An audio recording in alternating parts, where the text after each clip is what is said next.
My friends, foolish.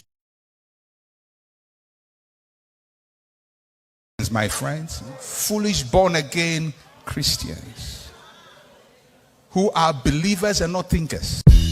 Yeah, Zoe once again.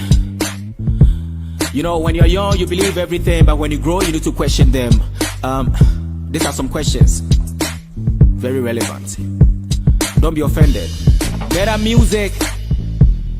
All right, yeah. Many so time me who we are see me no. And I yesu beba maybe sa ne bia na wengu. Fise free tete a Christopher see Jesus is coming soon 2019 years ago. And so still I won't do. Common sense in judgment in answer that why you garden of feeding Onyankopon say dua de wembu. Yeah. To be on the map on sama went to. We ye was say bon sama me boni ameko jemu. When you blasphemy ba me who say it make sense. On the ball me on my journey for self defense. When I go bon sam say bon sam ni paya bonia. I then I won't kuni fi to avoid more offense. But when kumun sam no kone ba. Before then, we be kuhumu binkeka. Or not this room for when temene aquanantena. Na jana jatia so na jebe shama na jakonya. Hey, who be the enemy? Samoka sebon samoa a Sunday so funny.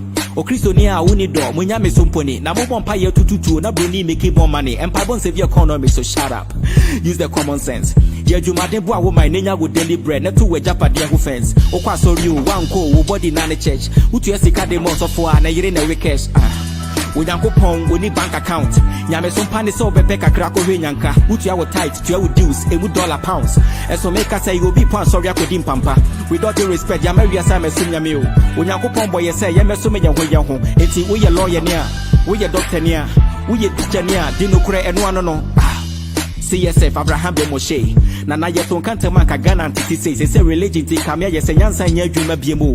Ya to yen kocha na twe na kofa broni die no. Wuhia bibeni a ye frɛ wo sen, o se frɛ me Frederick. And so be who broni bia ye frɛ no Kofi Konto. Ya yera identity. So who gonna be called the brethren? Broni say ne kete that's why bibeni mbobo. Adwene ne ho abode ne bre. Obi ene ho a watwe abebe sika da ho a won pe. Wa broni ka pra ye de to ahwe de. Enti Africa, yanto ye ne me ye be ye mobo. Ye frɛ me zo we nwum ne ye me bomo kokko. Mr. Banshee on the beat.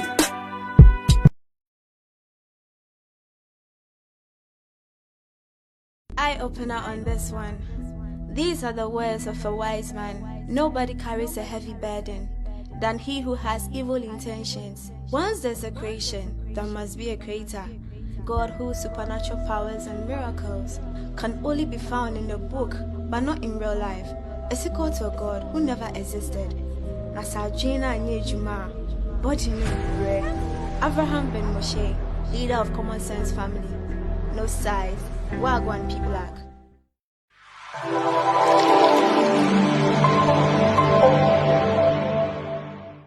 We need the brain. We need common sense. We need wisdom. We need insight. We need understanding to run a nation. We don't need prayers. Koteti anchen. Kompai bokasi. Debi koteti anchen. Sufre urade. Was okwadofo. Okwadofo. Koteti anchen. Wa buan tati anchen. National kwan. Na di uweni. Twentati ana kwan. Asamando, a 16 gates and a Wasamando. First gate, no, angel be go gate and a Ayakim. Second gate, angel be ho, Yafan Nafta. Third gate, angel be ho, Yafan Kelly. Ujidi. Me create theory. Also him too. Wow, to Adam. Na won buabi o. What will be some question? Na omanum sem so asan. When no some so asan. Na so wan kasa bi o. Na so what want to be some question? Na wujina ho. Na wujina ho. Na won buabi o. Na be some question. I think if there is a God, I don't know if it's the one in the Bible, because that's a weird story. He's our Father, and we're his children. That's it. Our Father who art in heaven. Where's our mother? What happened to our mom? What did he do to our mom? Something happened. Somewhere in heaven there's a porch with a dead lady under it, and I want this story. Christianity is a business. Yeah. Jesus is the product. Christians Yeah. are the customers. Your prophet and your pastors are the beneficiaries. Yeah. Logic and common sense. My friends, foolish. My friends, foolish born again Christians who are believers and not thinkers. You lie to them, they believe it. You deceive them. You know the Christians, born again Christians, are the easiest people to deceive. Christianity is a business. Yeah. Jesus is the product. Christians Yeah. are the customers. Your prophet and your pastors are the beneficiaries. Yeah. Logic and common sense. Proverbs, Mamini, we know. Proverbs 18:13. Dia obua asem ansana waye mu hwehwemu no waye jimifo. What you say? Dia obu asem, dia wote asem. Dia wote asem. Na wo obua ansana waye mu hwehwemu no. Bible so ye jimifo. Proverbs 18:13. Proverbs 18:13. Say meti wo ya na kofi adoma na obi. Christianity is a business. Yeah. Jesus is the product. Christians Yeah. are the customers. Your prophet and your pastors are the beneficiaries. Yeah. Logic and common sense.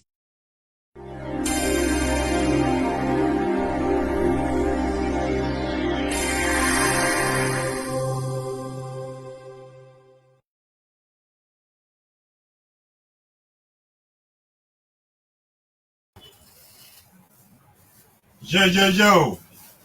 Good afternoon, CSF. Good afternoon. Welcome to the program. Welcome to my page. My name is Lifestone GH. This is my page, African Youth Empowerment. And whilst you are here, we are here to learn and have fun at the same time. This morning is a very short one. It's a very quick one. I'm here to analyze a video and also to address certain things to our Muslim brothers out there. Please, you know, whilst you see me here, I'm coming to do this in English. And as usual, I will say this. I am spending my data, I am spending my time, and I'm using my computer, okay? If you are here and you've realized what I'm coming to do does not make sense and it will not be beneficial to you, I advise you leave the page. There are a lot of programs going on social media. Today is Friday. Even when you can tune into your TV station, there are a lot of things happening. And Mancomo and things. They are doing sports and things. So you can tune into your TV stations and you watch it. Don't come here and distract my program. Don't come here and insult. When you insult, I will block you. That is my code. Thank you very much. You see, for some time now, we the common sense people are trying to tell people that common sense is above religion. Okay? Because you cannot use your head. You cannot use your head when you are in religion. When you are in religion, regardless of it being Islam or Christianity, you cannot use your head. This afternoon, I'm here to teach my Muslim brothers that there are a lot of things they are doing in their lives that goes against their religion. Meaning, they are applying common sense and not the religion. This is why I'm here this afternoon. I'm here to teach our Muslim brothers that common sense is more needed in life than the rules of regulation, the rules of a religion. Because if you want to follow the regulations of a religion, then you cannot live a fulfilled life.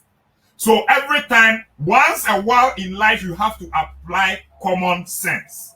That is why my message is common sense versus religion. Let's see. Religion and common sense, which ones make more sense? I am coming to analyze a video, but by a very good Islamic scholar, a very known and a popular Islamic scholar. His name is Dr. Zakir Naik. Okay? He did this video, and the video is about, is it good for a Muslim to migrate to a non-Muslim country to seek greener pastures? Is it okay for a Muslim to migrate to a non-Muslim country to seek greener pastures? After this video, I will entreat all our black Abduls who are in the United States and Europe to come back home or go to Arabia, because the places that they are, it is haram according to their sheikh. It is haram for them to be in non-Muslim country if not for the purpose of education or the purpose of doing a dawah, that is evangelizing for Allah. then being as a Muslim, being in non-Islamic country is a haram. So we are going to analyze the video of Dr. Zakir Naik. Let's listen to the things that he's coming to say, the verse and the hadiths that he's coming to add to it.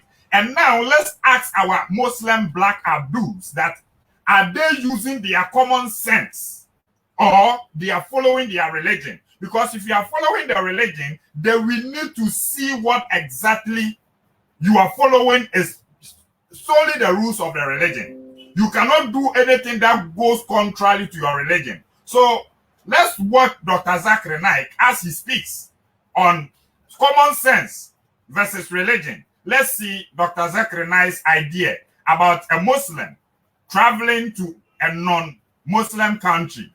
Let's listen to him. The next question from Naveed Ahmed, an Afghan immigrant living in Canada. I have a question about living in a non-Muslim country. I live in Brampton, Canada, where I can practice Islam in the best way. We have mosque nearby, and I have all the freedom in terms of clothing and practicing Islam. Do I still have to make hijrah to a Muslim country? My father, being a good follower of Islam, recommends me to take a decision to make hijrah to a Muslim country. I would appreciate to get a reply from you. A similar question is posed by Saad Khan in Mississauga, Canada. In your talks, you have emphasized not to migrate to non-Muslim countries like North America. As I was residing in the Middle East, I couldn't continue because no one is allowed to stay there because of citizenship. In Pakistan, there is no Sharia law. So is it permissible for us to migrate in such a situation to a non-Muslim country where our life is safe and we can practice our religion? A similar question is posed by Muhammad Shariful Islam from Bangladesh. Is it permissible to move from one Muslim country to another non-Muslim country for a better life? One more similar question by Abdul Mannan residing in Ireland. It's come on the Facebook just now. Dr. Zakir Naik, we love you for the sake of Allah. My question is, what is the legal point of view of Muslims staying in non-Muslim country? Question asked by the four brothers. And many such similar questions have come regarding Muslims staying in a non-Muslim country. This can be divided into two types. A Muslim which is born in a non-Muslim country, what he has to do, and a Muslim who migrates from a Muslim country to a non-Muslim country. Allah subhanahu wa ta'ala clearly mentioned that and gives us guidance regarding this topic. Allah says in Surah Nisa, chapter number 4, verse number 97, when the angels of death come to take the soul of the person who has died in sin against his soul, and asks, what is your state? And he replies that we have lived in oppression on this earth. Our state was very bad, oppressed. Then the angel replies that the earth of Allah subhanahu wa ta'ala was spacious enough for you to migrate from the evil. And for such people, Allah continues, their abode is hell, a refuge of evil. And this verse was revealed in context in Muslims living in non-Muslim countries. This verse, if you read the Nuzul of Quran, and people write in bracket, mentioning for the Muslim living in non-Muslim countries. It says that when the angel of death comes to take the soul of the person who has died in sin against the soul and ask them, what is the state? They reply, we live in oppression on this earth. He replies that the earth of Allah subhanahu wa ta'ala more spacious for you to move away from evil. That means the world of Allah subhanahu wa ta'ala is so big that if you're living in a space where there is oppression, where there is shirk, where there is activity with un-Islamic, you have to migrate. And if you do not, Allah says, your abode is hellfire, a refuge which is evil. The next verse says, in Surah Nisa chapter 4, verse 98, as to those who are in oppression, and men and women and children who don't have the power or do not have the facility to migrate. Verse number 99 says, Allah will forgive them. Verse number 100 says, as to those who sacrifice their home and leave their land, Allah subhanahu wa ta'ala gives them many a refuge in the world. And if the person died as a refugee away from his home, Allah subhanahu wa ta'ala will reward him. Here Allah is talking about those who do hijrah for the sake of Allah and His Rasul. Those who leave their home for the sake of Allah and His Rasul and take refuge. The land is very big. He'll find many refuge. And if he dies away from his home as a refugee for the sake of Allah and His Rasul, Allah will surely reward him. So from this verse, all the scholars, they agree that if a person is living in a non-Muslim land, there can be three options. Number one option is that he cannot practice his deen freely. Practicing deen hiding means not accepted.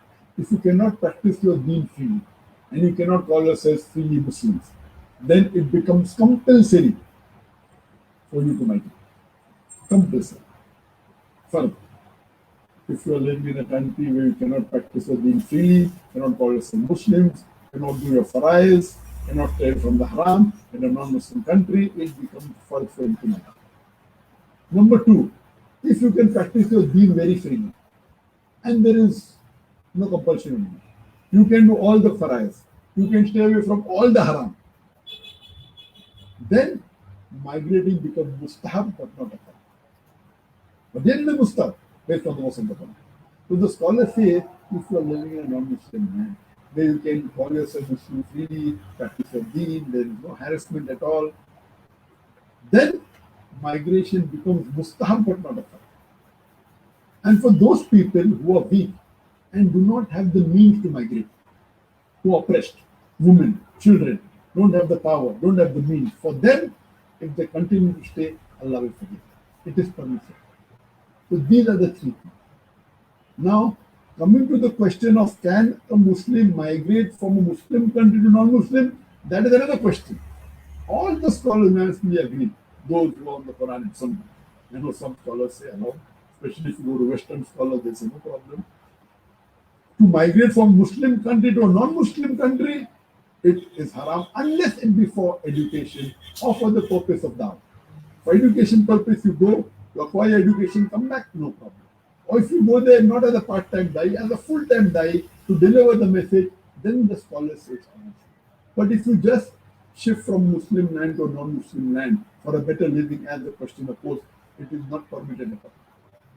And I know there are millions of Muslims who are migrating from Muslim countries, from Pakistan, from Bangladesh, to Western countries, USA, Canada, European countries, only basically for a better living. They talk about education, because you have to come back.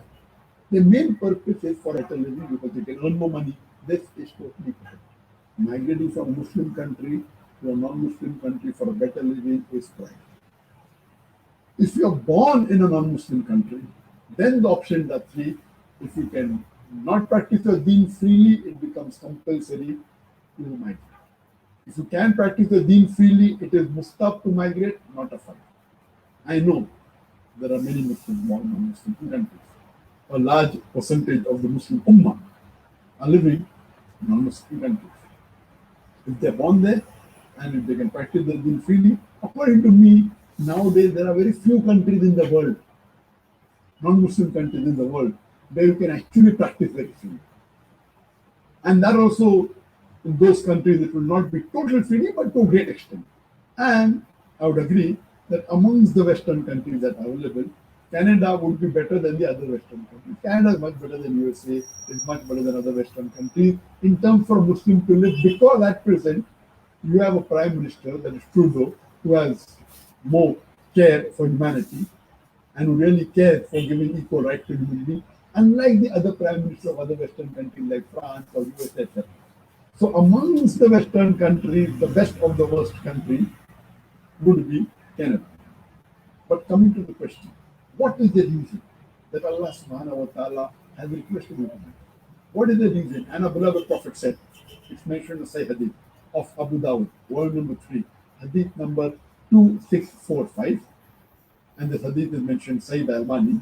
The Prophet said, I disown those Muslims who live amongst the mushrikeen. I disown those Muslims who live amongst the idolaters. It's a Sahih Hadith. The Prophet is disowning all the Muslims who live among the mushrikeen. The reason is two. Number one is a Muslim may not be able to practice Islamic totally. There may be he can follow some aspects of it. He cannot freely say he's a Muslim, he cannot freely offer salah, etc. And the second is okay. So I think we've had enough. Okay. My point, the point of which I'm coming to do this video, he has said it. He said it is only permissible for a Muslim to travel or migrate to a non-Muslim country within just these two options. One, either you traveled for the purposes of education, or two, you traveled for the purposes of dawah, which means you traveled in order to spread Islam. That one, it is permissible. But to say that you are traveling to a non-Muslim country to search for a better living, that one is totally haram. Now, religion versus common sense. This is where it comes in. We are in Ghana, and you've realized the system here is not working. Jonas will tell you, Shefam. The system is not working 24/7. Now you got opportunity to travel to America to make a better living for yourself and therefore for your family. According to Sheikh or Dr. Zakir Naik, it is haram for you to migrate to a non-Muslim country in search of greener pastures. Please, the Muslims who are spread all around the world, our Black Abdus, those in America, those in Europe, those in Canada, those in Australia. Please, Dr. Zakir Naik said you cannot travel to a non-Muslim country in search of greener pastures or for a better living. And I like it when they add a Quran verse and a hadith to it. According to Dr. Zakir Naik, from the Quran, every Muslim who is traveling to a non-Muslim country to stay there in search of better living will end up in hellfire.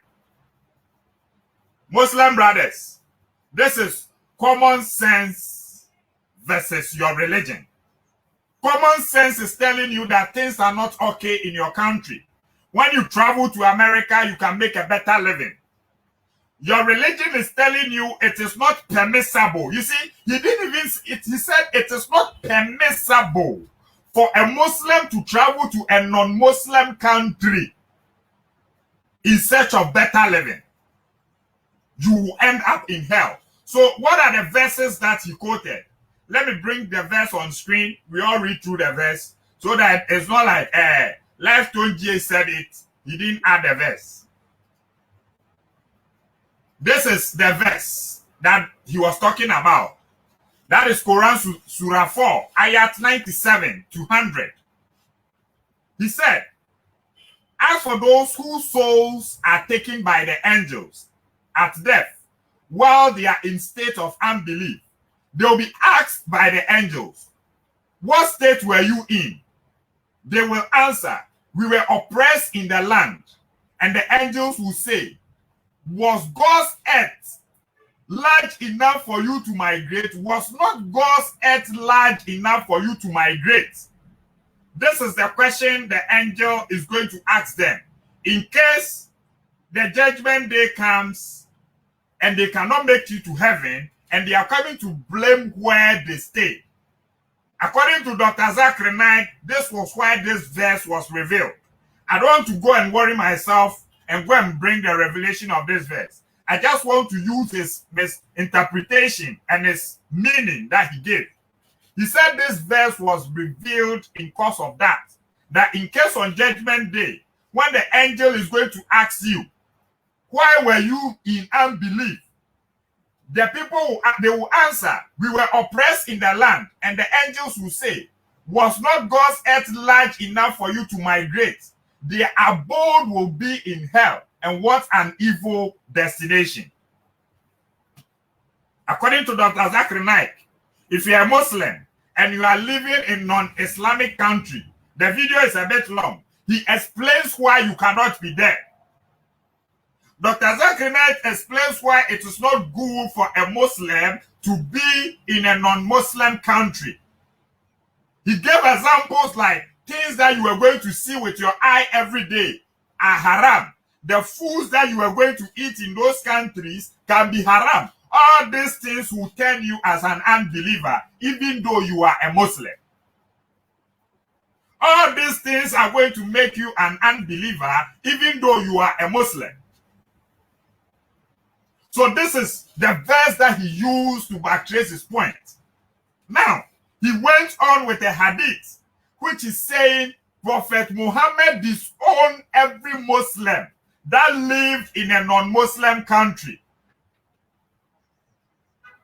He said Prophet Muhammad disowned every Muslim that lived in non-Muslim country. And this is that hadith also. That is Sunnah Abu Dawud. Let me share this hadith. Sunnah Abu Dawud. The Messenger of Allah. That is book 14, hadith number 2639. The Messenger of Allah sent an expedition to Katham. Katham. Some people sought protection by having recourse to prostration and were hastily killed. With that one, they killed there, we know it's always about killing. We accept it. When the prophet heard that, he ordered half of the blood weight to be paid for them, saying, I am not responsible for any Muslim who stays among polytheists. They asked why. Messenger of Allah, he said, their fires should not be visible to one another. Abu Dawud said, Husham, Mama, Khalid bin Al-Wasti, and a group of narrated have also narrated it, but did not mention Jarrell. So, Prophet Muhammad said he is not responsible for any Muslim who is staying with among unbelievers. According to this, Dr. Zachary Naik said, if you are a Muslim and you live in a non-Islamic country, then Prophet Muhammad have already disowned you. I want our Muslim brothers to come here. They are in Europe. They are in America. They are in all these places bashing us. They are big malams and sheikhs living in America. For the first time today, I'll give opportunity for any Muslim who wants to come and correct me or correct their sheikh or come and tell me what the sheikh said is not true, to come to this platform and give us his reasons. I am giving a free lance to any Muslim to come here and challenge this.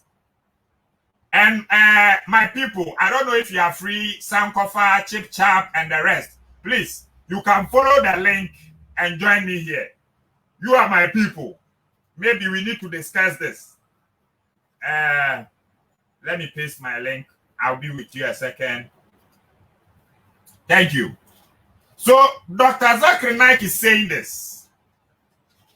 If you are a Muslim and you have migrated to a non-Muslim country like America, Britain, France, in search of a better living, that it is not permissible. He said it is not permissible according to the Quran verse and the hadith that he said.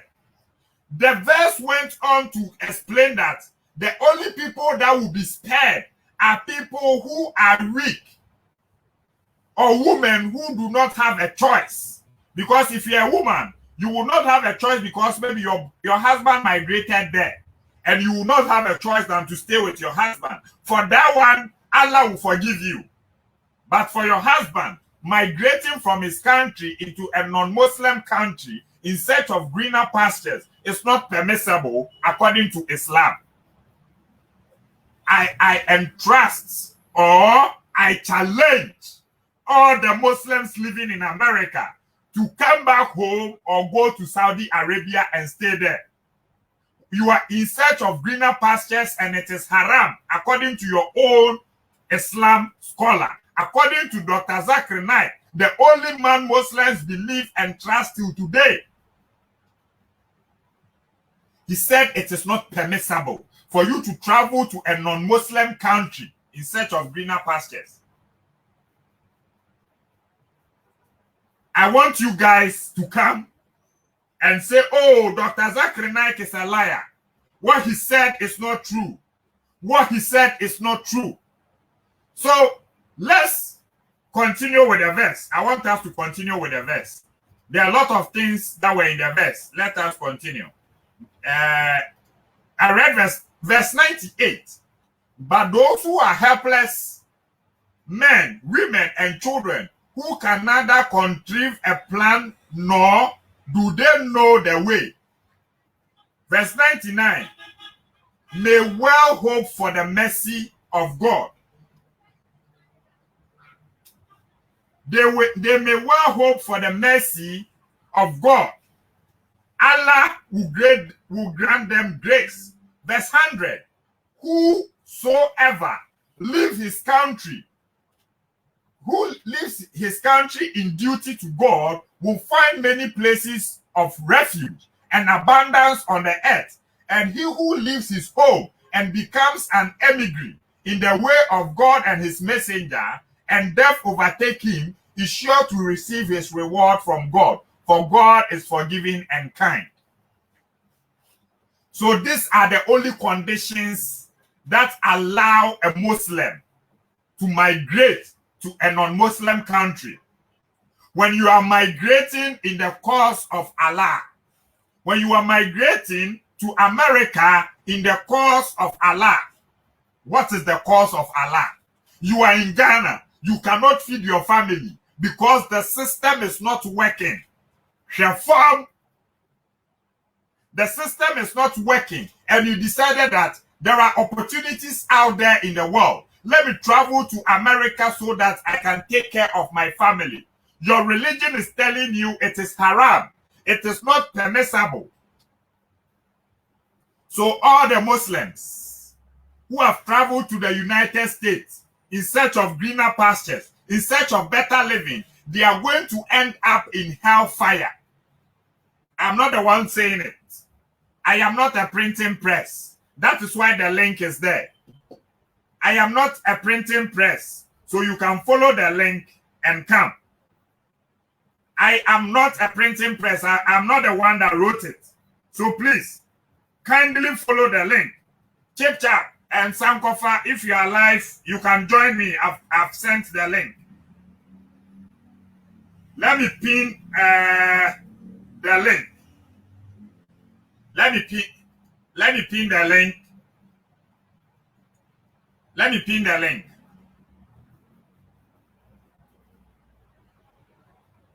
Yeah. I have pinned my link here.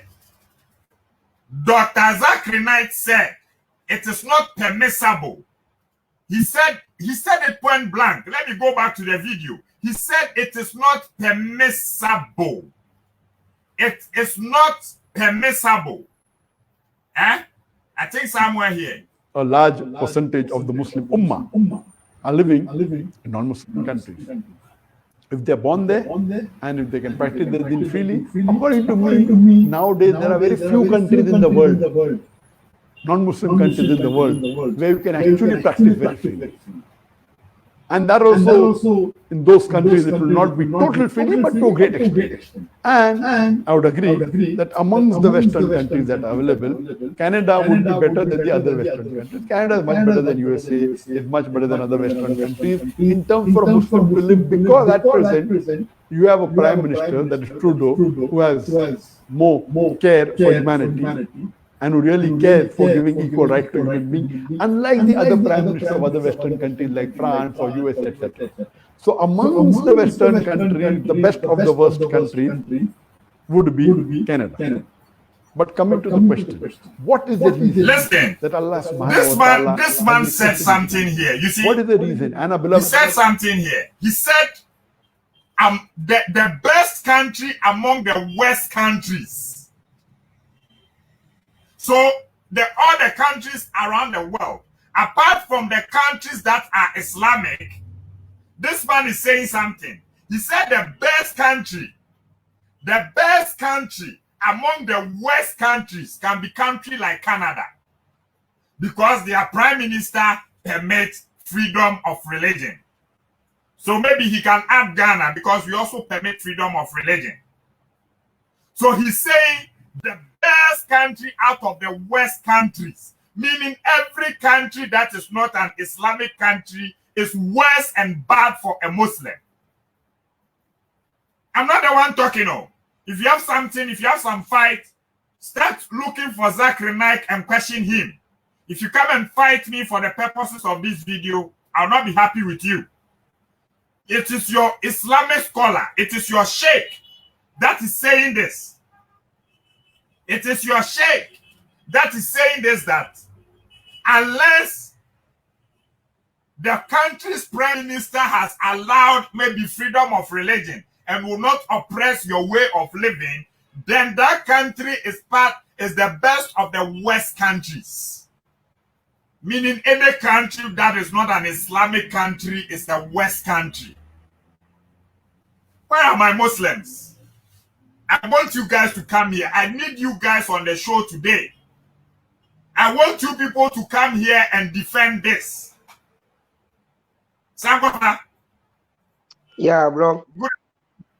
You are welcome to my show. I need Muslims here. I need Muslims here on this show, pal. I want them to come and speak their mind. It's their own sheikh that is talking. What do you have for them? Tell them something for me. Okay, thank you, my brother, and greetings to everyone.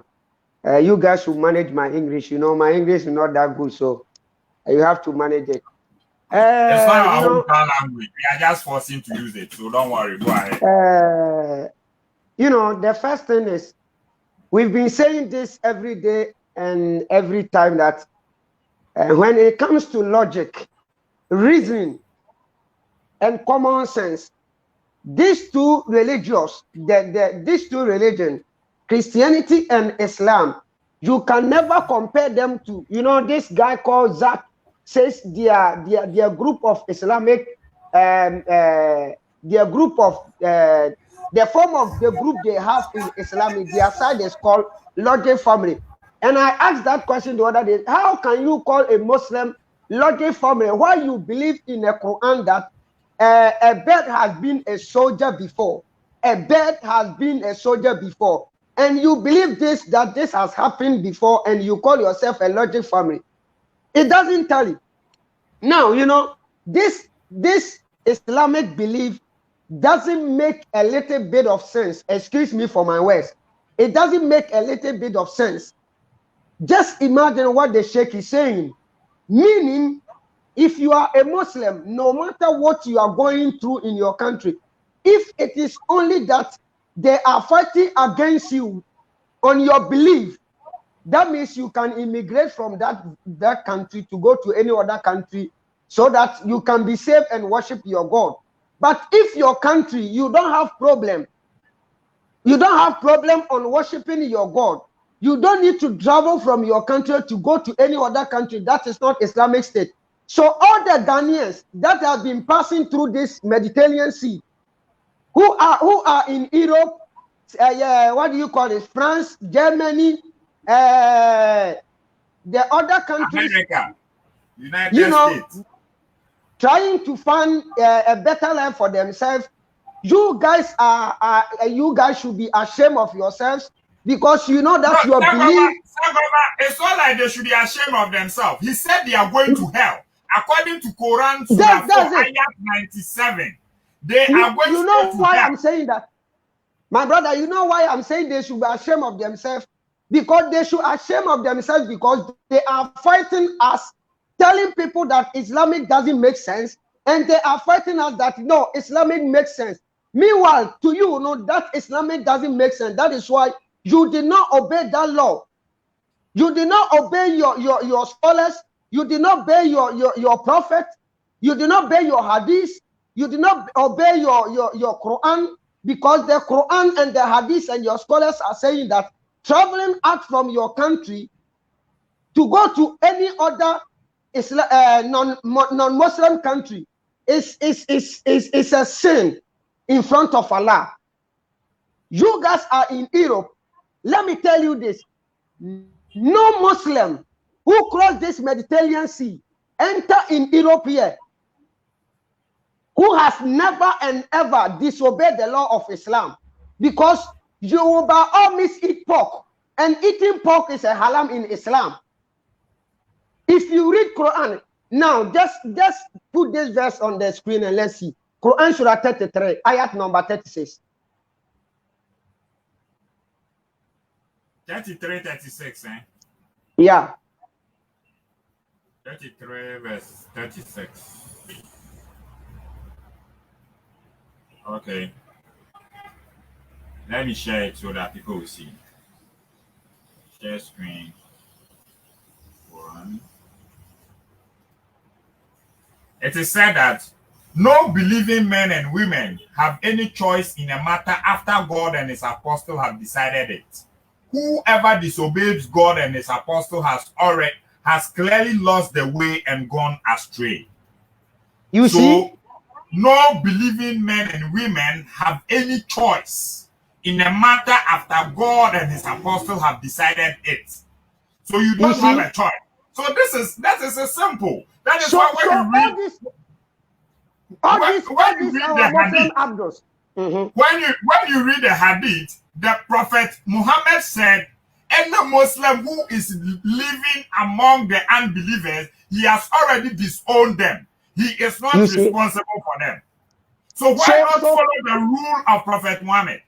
That's the question. So they have gone astray. All these Muslims living in America, living in Europe, living in other countries, which is not Islamic country, they have gone astray. They are all Kafirs. Right now I'm talking to, they are all Kafirs. They know what I'm talking about. You see, so your prophet, the prophet, you always black that prophet is don't go there. The prophet is untouchable. You don't need to talk about the prophet anyhow. But you as a Muslim who take that prophet as serious, you don't obey his words. You don't obey his rules and regulations. You don't even believe the Quran. If you believe the Quran, you wouldn't have traveled out from Ghana to America to look for money. That's it. And even in Ghana, we have Kafirs over there. So you guys should travel out from Ghana, immigrate from Ghana, go to Saudi Arabia, go and live with them and become perfect. That is simple. Read Quran Surah 3, ayat number 20. Okay. In the video, Dr. Zakir Knight said something in the continuation. He said this. He said the reason why it is not good is this. When you go to America, you see a lot of things that are haram. The way they dress, the food that they eat. Once you have been seeing these things with your eye, you become a kafir. You become an unbeliever. My brother, let me tell you something. Here in Italy, those who are in the immigration camps, we have these transgender guys who have been working with these people, with these immigrants. They serve them food. You understand? So if transgender is giving you food to eat, and you are a Muslim, and that transgender is a haram to Allah, and you collect the food from transgender hands to eat, have you not become a disbeliever? That is it. If you are a Muslim and you take what do you call it, a Christian lady as a girlfriend, you live with her as your wife, have you not become a kafiri? Have you not become a disbeliever? You are a kafiri.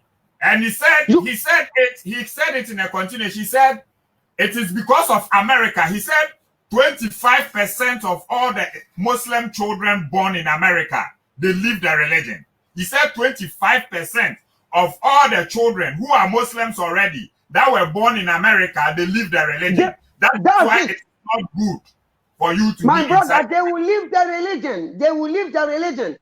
I tell you, they will leave their religion. Now, you are in Europe. You are working with a white man. That man is not a Muslim. The man is a Christian. He goes to church, pay tithes. What do you call tithes? Pay correction. You know, pray to God of Israel. Pray to Jesus. And after that, you go and work with him. He will give you a money. As a Christian, you are looking for a better life here in Europe. And this Christian man is paying you money. Are you not a kafiri? You are a kafiri. You are a kafiri. Because so why are you guys? In a car language, they said, "And now I am if I am saying check." So far as the thing is haram to you, then you are accepting it, and that is the money you are using to feed your family. Then you are a kafiri. You see, so you guys, I've thrown this challenge. I've thrown this challenge several times to the Muslims that they should move from Europe countries. They should move from any non-Islamic countries and go to their various countries. Even if you are from Ghana, immediately you reach Ghana, that day you have to pick your luggages and then go to Saudi Arabia. Go and live there peacefully. Yes. Yes. Because Ghana is also a city for these Christians. They have the majority people. The majority people are Christians in Ghana. So Ghana is not an Islamic state. So why are you guys still living in Ghana, fighting for Allah? My brother, read Quran Surah 3, ayat number 28, and let's see something there. 328, eh? Yeah. Quran 3:28.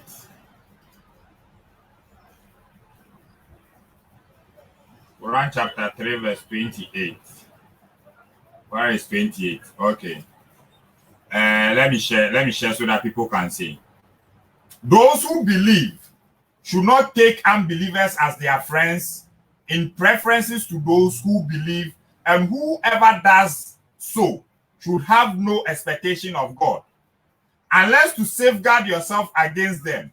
But God commands you to beware of him, for to God you will journey in life.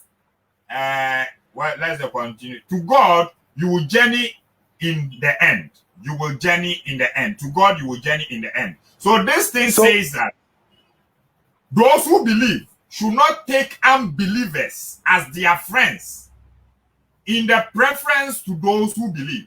And whoever does this, so should have no expectations of God, unless to safeguard against them. Let me explain this into further details, because sometimes when you are reading the Quran, you will not understand it well. What this verse means is this. If you are a believer, if you are a Muslim, you are not allowed to take an unbeliever, someone who does not believe in Islam, as your friend. And when you do this, don't expect God to guide you again. When you do, they don't expect God to guide you again. But there is one exception that can make you do this. When you are doing this in form of safeguard, let's take an example, like maybe you travel to Europe, and the neighborhood that you are living, you are the only Muslim there, and you fear that they are going to kill you or harm you, then that one you can pretend and be friends with them. This is the Quran actually telling you to lie. You see, this is the Quran telling you can lie. You can lie to stay a Muslim.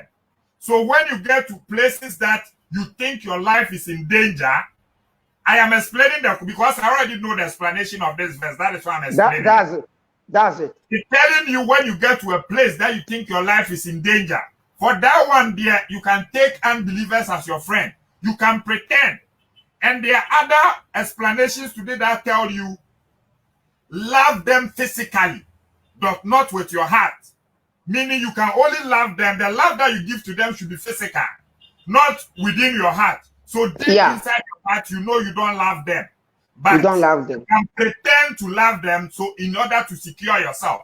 This is what the book is telling you. To go and lie. Pretend that you love somebody. Okay, now, according to this Quran Surah 3, ayat number 28, what was chasing these Ghanaians outside from Ghana, this Ghanaian Muslim? What was chasing them from Ghana? It's not like they don't have food. If you don't have food, this doesn't give you the authority, or this doesn't give you chance to travel out from your country according to Islamic belief, as this Zakanak was saying. But maybe if there is a fight in Ghana that Christians and Muslims are fighting against themselves, and because the Muslims are the minority, you have to travel out from Ghana or run away and save your life. For that one, you have chance. It is good for you to travel outside from the country. But now in Ghana, there is no fight between the Christians and the Muslims. No one is fighting against you Muslims. Why did you travel out from Ghana? You ran away to Europe, to America, to go and find a better life, a better living.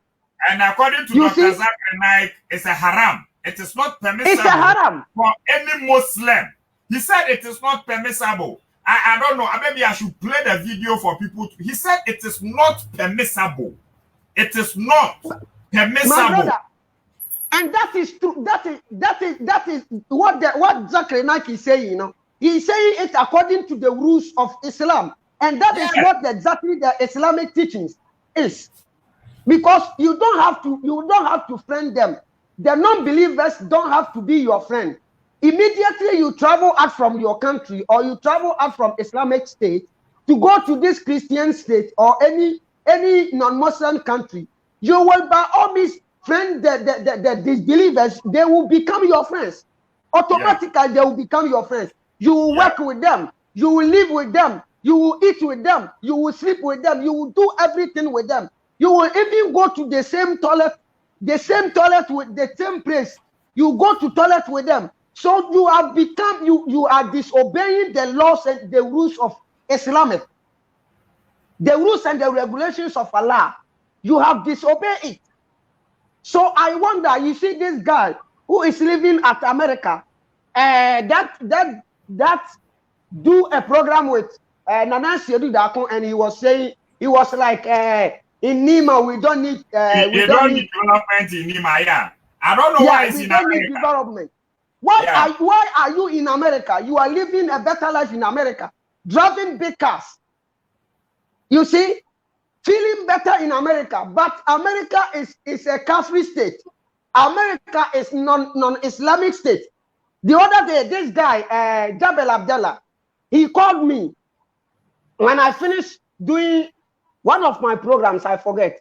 He called me and he was saying, now you see, in Islamic, they have passed a law, in Europe, they have passed a law that anybody who will talk against Prophet Muhammad, he will go to jail. And I tell him, my guy, listen, me, I'm not those guys that you can just, you know, tell them some news and then they will fear, and what they are doing, they cannot continue doing. I'm not like that. Even where you are living in Germany, it's non-believers, non-Islamic country. Why are you living there? He said, come and see in Germany. Now everywhere you go, you will see a mosque. This Germany country is becoming Islamic country. And I said, now the question is Germany an Islamic country? He says no. And I said, then if that is so, then you have become a Kafir. You have become a Kafir. You are working and eating, working with the disbelievers in Germany. You do everything with them. You even buy food from their hands. What they eat, you eat the same food. What they drink, you drink the same food. Where they sleep, you sleep the same place. And you are calling and you say you are the pure person, and they are they are impure. But in Islam, the best thing for you to remain a righteous person or remain a true believer of Islam, if you don't have problem with your belief system in Ghana or in your country, you don't need to travel. Travel to other places to go and find a better life. Allah doesn't care. He doesn't care. Even you have one cloth, you don't have a place to sleep, you don't have food to eat, and you are a Muslim. Just say Alhamdulillah. Stay in your country. Don't go anywhere. Living with non-Muslims is a haram in Islam. My people, it will end you up in hell. According to in Dr. hell. Mike, That's you will it. go to hell if the only purpose that you travel to America or Europe is to seek for a better living. Dr. Zakir Naik said it is not permissible for a Muslim. I don't know why Muslims are not coming here. I don't know why they are not coming. They should come. No, my brother. They should come. The question if is, they are Muslims enough, if they are men enough who think they love their religion. Some of them say we do anything for our religion. This is something that you must do for your religion. Where are they? Kamal Muhammad, Khalifa, and all the rest. The question is, for Dr. Sheikh Awal Mohammed, he would say it's because of Dawa he's in America, right? That man is a Kafri. That man is a Kafri already. Even his wife is a white. His wife is a white lady. He's a Kafri. He's living in America. He's a Kafri. What Dawa is he doing? He's a Kafri. All of them, they are Kafris, my brother. They are all Kafris. So you see, they are all Kafris. I expect our Muslims to come here on this show and tell us, oh, what Dr. Zakir Naik is saying is true. Then they should give us the reasons. Because do you know why? Let's take Ghana. Do you know 80% of all the boys in Ghana who go through the desert and the Mediterranean are Muslim brothers? There is no doubt. There is no doubt. 80% of them are all Islamic. So if there is no doubt traveling to a different state, a non-Islam country to seek for greener pastures is haram, and it will land them in hell. Why are they doing it? My brother, let me tell you this. Let me tell you this. In Libya, they live with these Muslims together in Libya. But because they are black people and the kind of treatment these Libyans are giving them, they run away from Libya. I know some of them, they have stayed in Libya 12 years, 18 years, 16 years. But because of the kind of treatment, when Gaddafi died, the kind of treatment these Libyans are giving them, they just run away from Libya and come to Italy. Now, some of them is in Germany, some of them is in France, some of them is living in UK, blah, blah, blah, blah, blah. They were living with the Muslims in Libya, but the kind of treatment they were giving them, my brother, even in the mosque, they don't give a damn to you. There is no sense in religion, and even there is no sense in what Dr. Zakir Naik said. You know why? A little bit of sense, my brother. When two Islamic countries are even fighting, you don't see any Islamic country coming forward to receive the refugees. It's either Europe or America. It is the same non-Muslim countries that always accept refugees from these people. When the war broke out between Iraq, it was the same Americans that were saving the refugees out of the war. Are they not being saved because of a better living, because they want a better place to stay? Why won't you tell them, no, saving us is haram. Let us remain here and die because this is a Muslim country. When war breaks out in Muslim countries, it is non-Muslim countries that intervene to rescue survivors, to take refugees.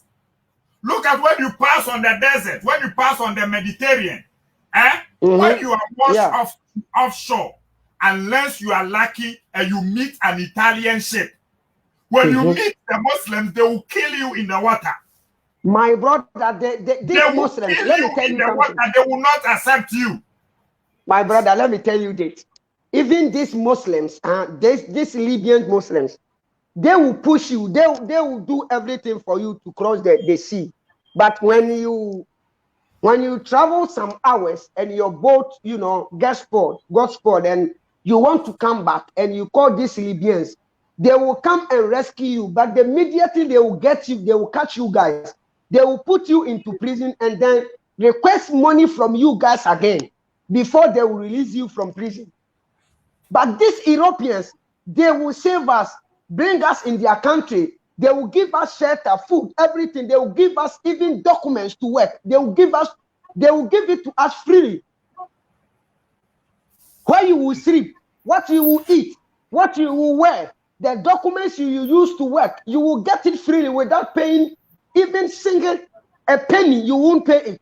But in this Libya, they will push you. They will put you inside the boat and you know, tell you to go. That is, they will tell you that may God save you, because they know for sure that they are 20% sure. They know that you are 20% sure that you will. They are 80% sure that you will not reach your destination. You know you will not reach your destination. So they just leave you to go and die. That is the go truth. and die. Go and die. So even they attempt to give you some boat that the engine is not good. When you travel even at least 1 hour time, the boat will stop. Then if you do not call them to come and save you, the boat will sink on the Mediterranean Sea. And if you call them to come and save you, they will come and then rescue you guys, then go and put you inside prison and, you know, ask for money from you again before they will release you. They even kill some people inside that prison. They will kill you if you misbehave on the sea. They will kill you inside on top of the sea and then throw you inside the sea. But these Europeans are not doing such things. But these are the people that this Muslim sees them as kafirs. That is why when the Libyans are mistreating them, when they are, you know, they are doing them things that is not good, they run away from Libya and seek, you know, asylum from these people, these unbelievers, these same Catholics. This is my problem. Because you they will seek asylum. When I was in Christianity, okay, when I was in church, one of the problems I saw in church was that we preach things that we cannot do ourselves. For example, the pastor will tell you not to listen to secular music, okay? Don't listen to Shatawali. Don't listen to Nane Champon. Don't listen to those musics. It's not good. But in case there is a ceremony in your home, then you realize, or even in a pastor's house, and you realize this is the music they are using for their program. Then I ask myself, why are you preaching something that you cannot do?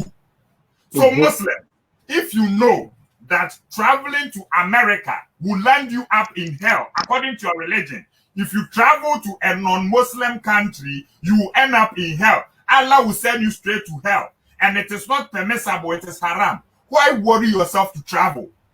Maybe that's the question. Even if Zongo is an Islamic place, they should remain in the Zongo and suffer. Why are you running away from Ghana because the system is not working? Why are you running away? My brother, but today you are in America, you are in France, you are in Australia, you are in Germany, you are in Austria, you are in what? You are calling these people kafirs. And you yourself know that going there will still land you up in hell. But you are there, meaning you are not practicing your religion. Meaning, at this point, that is why I said common sense versus religion. At this point, you are using your common sense. At this point, you know that la hozilo, nyesa lau. This is the time a Muslim knows if you don't hustle, you will die. So you put the religion aside and you go and hustle. How many Muslims in America and Europe are able to pray 5 times a day? They know they can't. They know that is the truth. I know most of them. They call me. You cannot pray 5 times a day. Already you are doing 3 jobs in a day. What time can you get to pray 5 times a day? So it's true. You cannot practice your religion in America and Europe. Go back to Saudi Arabia and practice your religion. That place to when you are apostate, they will kill you. Better for you. Even in no, they Libya. can't stay in Libya. No. Libya, when you go and stay at the black one, right now what they are doing, they will sell your parts. They will cut your penis, cut your heart, and go and sell. That one is happening in Libya. Let them go to Saudi Arabia, all this Arabian, and stay there. Why worry yourself to go to America? Even that place is your spiritual country. Simple. You know, you know one thing I like about, I will let TikTok talk right now. You know one thing I like about Christians? Just imagine if when I was a Christian, my faith was you know, my faith was strong. When I went to Libya, I found out that no, because I'm a Christian, they can kill me. So what I did was, because you know, I know I was thinking that Christians and Muslims, we have the same God, but the problem between the Christians and Muslims was Jesus Christ. Then, if it is the same God, I have to do research and then, you know, see that these two gods are the same God. Then I will just become a Muslim. At the end of the day, we are all worshiping the same God. And I did my research and I found out that no, Islamic God is different from Christian God. And I said, no, I can never be a Muslim. I want to maintain my Christian faith. That is why I moved out from Libya to save my, you know, my life and then maintain my faith. But in Islam, Islamic will tell you to lie. Sankofa, I've been saying this thing every time, that religion makes you a better hypocrite. You can be a hypocrite. When you enter religion, religion will make you the best of hypocrites. Look at your own Quran telling you, go and pretend you love somebody. Go and pretend you are friends with somebody because of religion. Go and pretend. This makes you a very good hypocrite. Chip Chap is on the program. Chip Chap, you are welcome. Introduce yourself. Yeah, okay. Thank you so much for the opportunity you have given me. I've seen one comment here about is it Tijani, Ahmed Tijani? That is a lie. I don't know if you can tell him to join it so that we discuss, because I think your mic is muted. Or I have not seen the comment though, because I want to say Ahmed Tijani, it's a lie. You are here. Oh, my brother, please, the link is pinned. Follow the link and come and teach us. According to your own Quran, ayat Surah 4, ayat 97 to 100 teaches you that when the day of judgment comes, and Ahmed Tijani, I'm not doing this video based on my own mind. If you know Dr. Zakir Naik, he's the one saying if you're a Muslim and you migrate to a non-Muslim country because of the purposes of better living, then it is not permissible. It is haram. You end up in hell. If you don't know Zakir Naik, maybe you came late. Let me introduce Zakir Naik on my screen. You can see Zakir Naik from here. Ahmed, this is Zakir Naik. He's the one saying it. Western countries, USA, Canada. Listen to him. Only basically for a better living. They talk about education. Education have to come back. The main purpose is for a better living because they can earn more money. This is totally correct. Migrating from a Muslim country to a non-Muslim country for a better living is crime. If you are born in a non-Muslim country, then the options are three. If you can not practice your deen freely, it becomes compulsory to migrate. If you can practice your deen freely, it is mustahab to migrate, not a fard. I know there are many Muslims born in non-Muslim countries. A large percentage of the Muslim Ummah are living in non-Muslim countries. If they are born there and if they can practice their deen freely, according to me, nowadays there are very few countries in the world, non-Muslim countries in the world, where you can actually practice it freely. And that also in those countries it will not be totally freely, but to a great extent. And I would agree that amongst the Western countries that are available, Canada would be better than the other Western countries. Canada is much better than USA, is much better than other Western countries in terms for Muslims to live, because at present you have a Prime Minister, that is Trudeau, who has more care for humanity. So I'm stopping the video because Ahmed Tijani is saying something. He said what? That's his belief. Then Ahmed Tijani, please explain this Quran. Why won't you come? You should come. Please explain this Quran verse for us, because he quoted a verse and a hadith that Prophet Muhammad said he has disowned any Muslim who is living among unbelievers. So Quran Surah 4, ayat 97. Ahmed Tijani, please. It's a Quran verse, and we are not the ones saying it. You see, I don't like you people coming and behaving as if we are the ones putting words in your mouth. Ahmed Tijani, according to this Quran verse, you will end up in hell on the day of resurrection if the angel of death comes and you tell him because you were unbeliever because you were oppressed in the land that you were. So Ahmed Tijani and Prophet Muhammad said in Sunnah Abu Dawud, hadith number 2645, that he has disowned every Muslim who is staying among unbelievers. So we are not the ones saying this. My brother Chip Chap, continue for me, and sorry for interrupting. No problem. You see, greetings to everybody once again.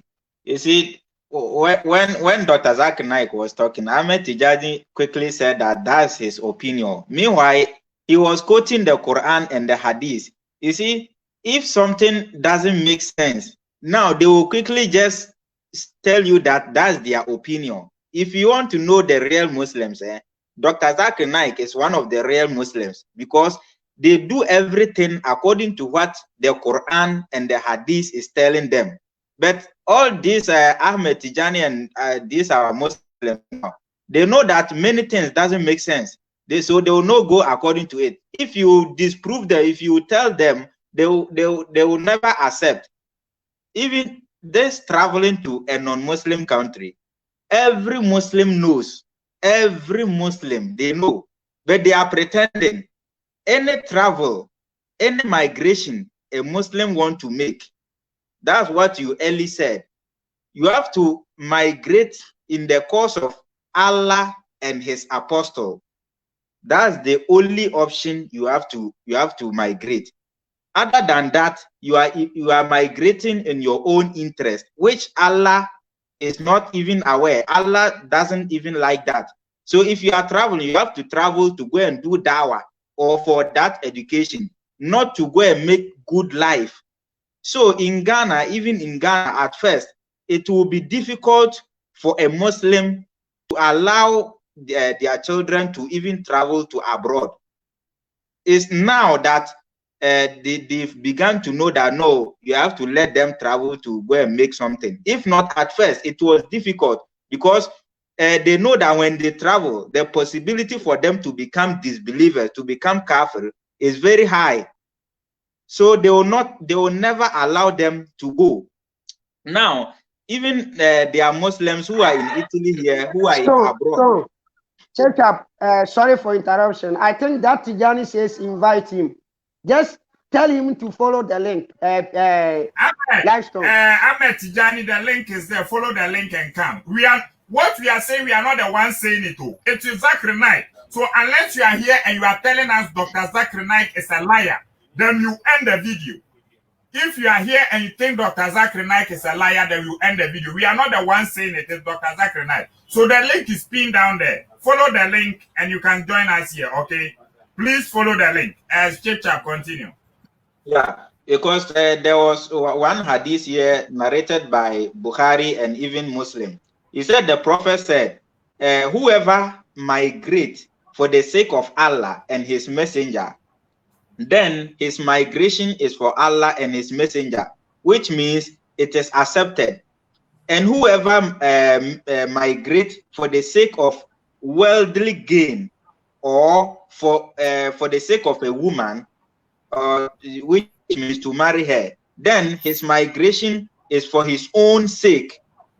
That is for which he made hijrah, which means this migration is only for his own sake. Allah doesn't know anything about it, and Allah doesn't like it. So if you want to migrate, you have to migrate for the sake of Allah, to go and do dawah or for education, not to go and find money. You say that the country you are living in, maybe there's no job, this and that. So you have to travel to a non-Muslim country to go and make money or something like that. It is totally haram. So what Dr. Zakir Naik, so what Dr. Zakir Naik is saying, that's the perfect one. That's what is accepted in Islam. You don't have to travel to a non-Muslim country to go and make money. It's totally haram and you are going to hell. But now the Muslims know that it doesn't make sense. That's why they've abandoned that. They are using their common sense now. They should just say it. They should just admit that, yes, that's what Islam teaches us. But now we cannot go according to what is stated. Simple. If you just admit that, we don't have any problem with you. You understand? So there are many things the Muslims know that they cannot go with it. So they will rather put it down and use their common sense. As simple as ABC. We all know what Islam is about. We know there are many things is haram, but they cannot go about it again. So they have to drop it and use their common sense. Simple as ABC. So Ahmed Tijani, the link is there. If you want to join, just join. We do a discussion. We are not here to throw dust into people's eyes. We are just coming here to teach. So if you know that we are lying, just join so that we discuss. It's not like, you see, I don't want it to be like, you see, I started this video not by my own research. It was Dr. Zakir Naik who was saying something, and I just wanted to come and communicate it to the Muslims as to if they know about it or not. Whatever we said here is not of our own research. Dr. Zakir Naik was the one talking, and he said, any Muslim who is migrating to a non-Muslim country for the purposes of a better living, it is not permissible. It is haram. And he added a Quran verse to it. So if you want to come here and tell me, one, either the Quran verse is lying or the hadith is not true, then you accept it. We are not here, we are not talking on our own selves. Dr. Zakir Naik said it is not permissible for a Muslim to migrate to a non-Muslim country in search of a better living, unless it's for one, the purposes of education, and two, for the work of Allah, unless for the purposes of Allah. But in Quran Surah 4, ayat number 98, Allah says it clearly that maybe you are a woman, you don't have a choice, okay? Your husband married you and took you there. After, as for you, Allah will have mercy on you. Allah will show you mercy. Or you are weak. You don't have the strength to struggle and leave a non-Muslim country. Allah will have mercy on you. But if you are strong, if you are capable and okay, and the only purpose of which you travel to America is for the purposes of a good living, then it is not permissible. He even went ahead and said, among the worst countries for a Muslim to stay in, Canada is one of the best. Canada is the best among the worst countries because the Prime Minister of Canada permits differences in religion. So, Ahmed Tijani, what we are saying here is not of our mind. It's from your sheikh and according to the Hadith and Quran verse. So, if you say we are lying, then Ahmed Tijani, you don't know your religion.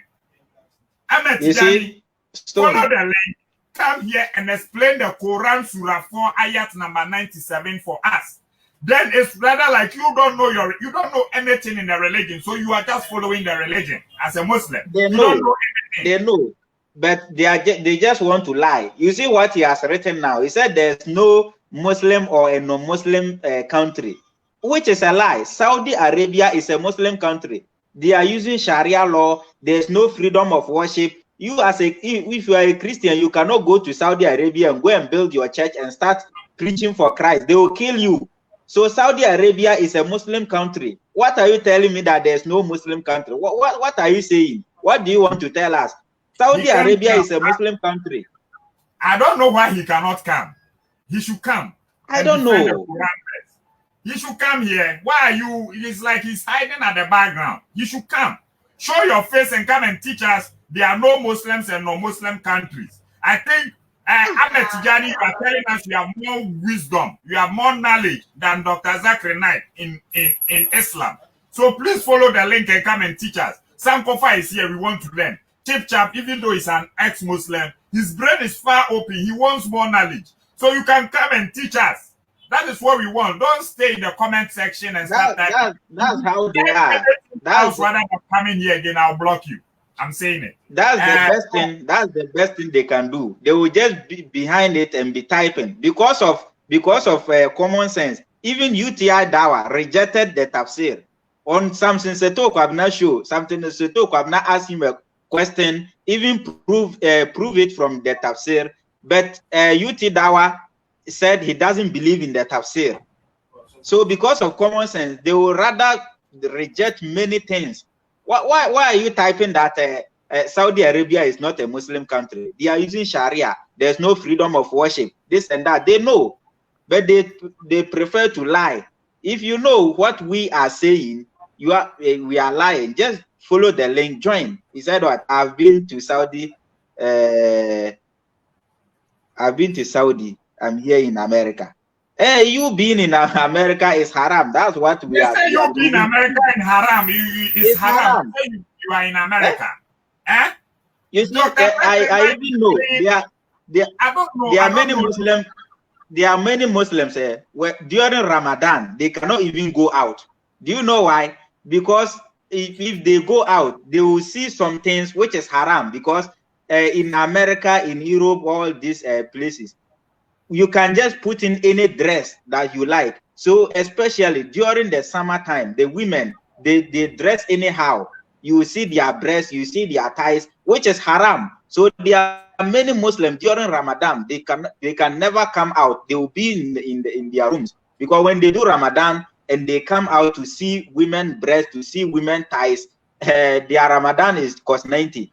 So what are you telling us? We know all these things. I said it in the video. I don't want to play the whole video because it's long. He said that the reasons why, as a Muslim, you cannot stay in a non-Muslim country, even when they have a Muslim community there, is because their dressing, their way of life, the way they talk, the food they even eat is haram for you. So you cannot be there. Because once you are seeing this thing with your eye, that is why he brought the Quran verse.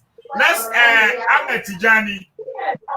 Now you are saying God knows what is in your heart. According to the Quran verse, that is not what Dr. Zakir Naik is saying. So you see, this is a Muslim who is using his common sense. Ahmed Tijani, you are using your common sense. You are not following your religion. Prophet Muhammad said it here clearly. Let me project that one to you. That he has disowned any Muslim who is living among unbelievers. Here is it. Guys, let's forget this this guy, because he cannot come. Just he's just there disturbing us. Let's forget him. Let him comment what you want to say. God knows what is in your heart. So the purposes of my program is this. According to the Quran verse and the Hadith, if you're a Muslim, you don't have any right to migrate to a non-Muslim country for the purposes of better living. It is haram. You have only two options. Either you migrate there for the purposes of education or for the purposes of dawah. That is to go and preach the word of God. If for any other reason why you migrated to a non-Muslim country, it is not permissible. It is haram. And according to Quran Surah 4 ayat number 97, when judgment day, the angel will ask you, why did you remain in unbelief? And you will tell the angel, it was because I was oppressed in the land that I was. Then the angel will tell you, was Allah's earth not big enough for you to have migrated to a different place? God is going to use this against you. This is why we are here. And this is the purpose of our discussion. So if you are a Muslim, living in a Muslim country, Sankofa Nokware Chief Chap and Life is telling you, go back to Saudi Arabia. We want you to leave America, even leave Ghana, because Ghana is still a non-Muslim country. Ghana is a Christian country. Ghana is not even a Christian country. Ghana belongs to us. Ghana is a traditional country. It is not for Christians and it is not for Muslims. It is for we, the Ghanaians, and we are traditionalists. We are connected to nature. So we should live. Go to Saudi Arabia. That place, they practice Sharia law. When you go and steal, they will cut off your hand. When they see you fornicating, they will stone you. that is a good place for you to be. Don't go to America and Europe. Sankofa, you want to say something? Your mic is muted. I was saying that even this Quranic verse is telling us that Allah has his own hand. Allah has his own land that he created. Yeah. So any non-Muslim country is not a land that created by Allah. So the land of Allah, wasn't it enough for you to migrate? Why did you migrate to a land that was not created by Allah? If that land was created by Allah, the Quran wouldn't have said that the land of Allah wasn't enough for you to migrate. You see? So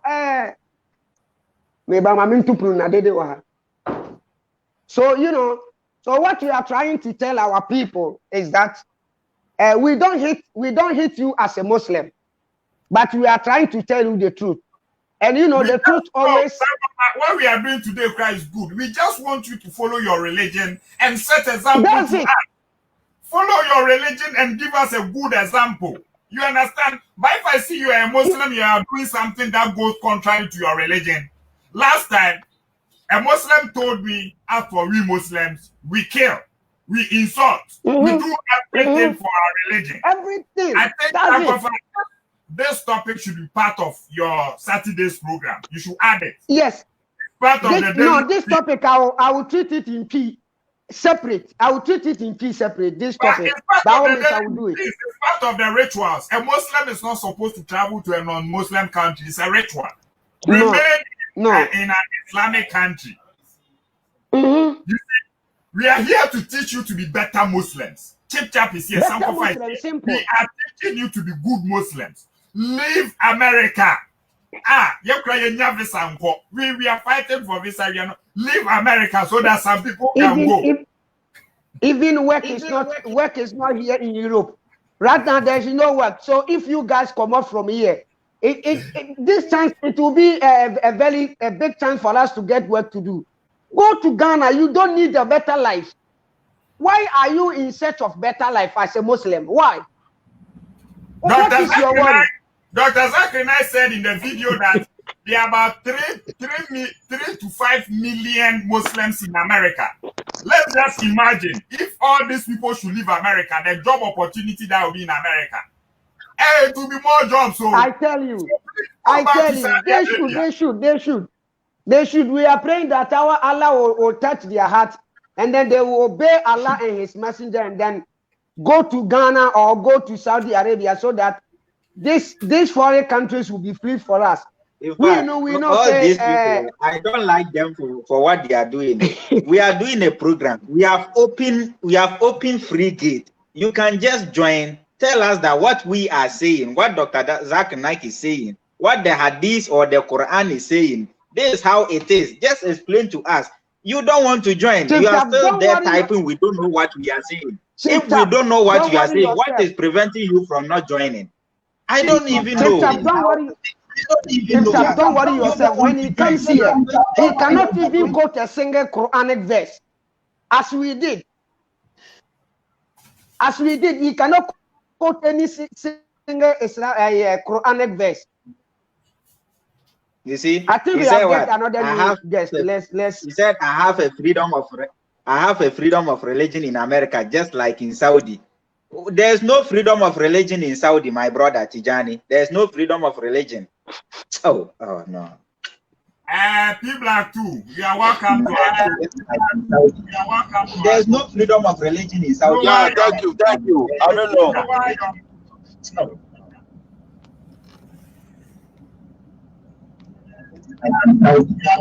There's no freedom of religion in Saudi. I think Kufri one, if I can, why is here. So if you can just introduce, he's asking what is going on. So if you can just introduce. Who is asking what is going on? Timothy. Oh, welcome. Timothy. Dr. Zakir Naik said something in a video. He said it is haram for a Muslim to travel to a non-Muslim country. in search of better living. It is haram, and he gave us Quranic verses. That is why we are here. Dr. Zakir Naik said it, that it is not good for a Muslim to migrate to a non-Muslim country in search of better living. Please, that is why we are here. And we are entrusting, and he even said it, that the only best place that among the West countries that he thinks a Muslim can be is Canada.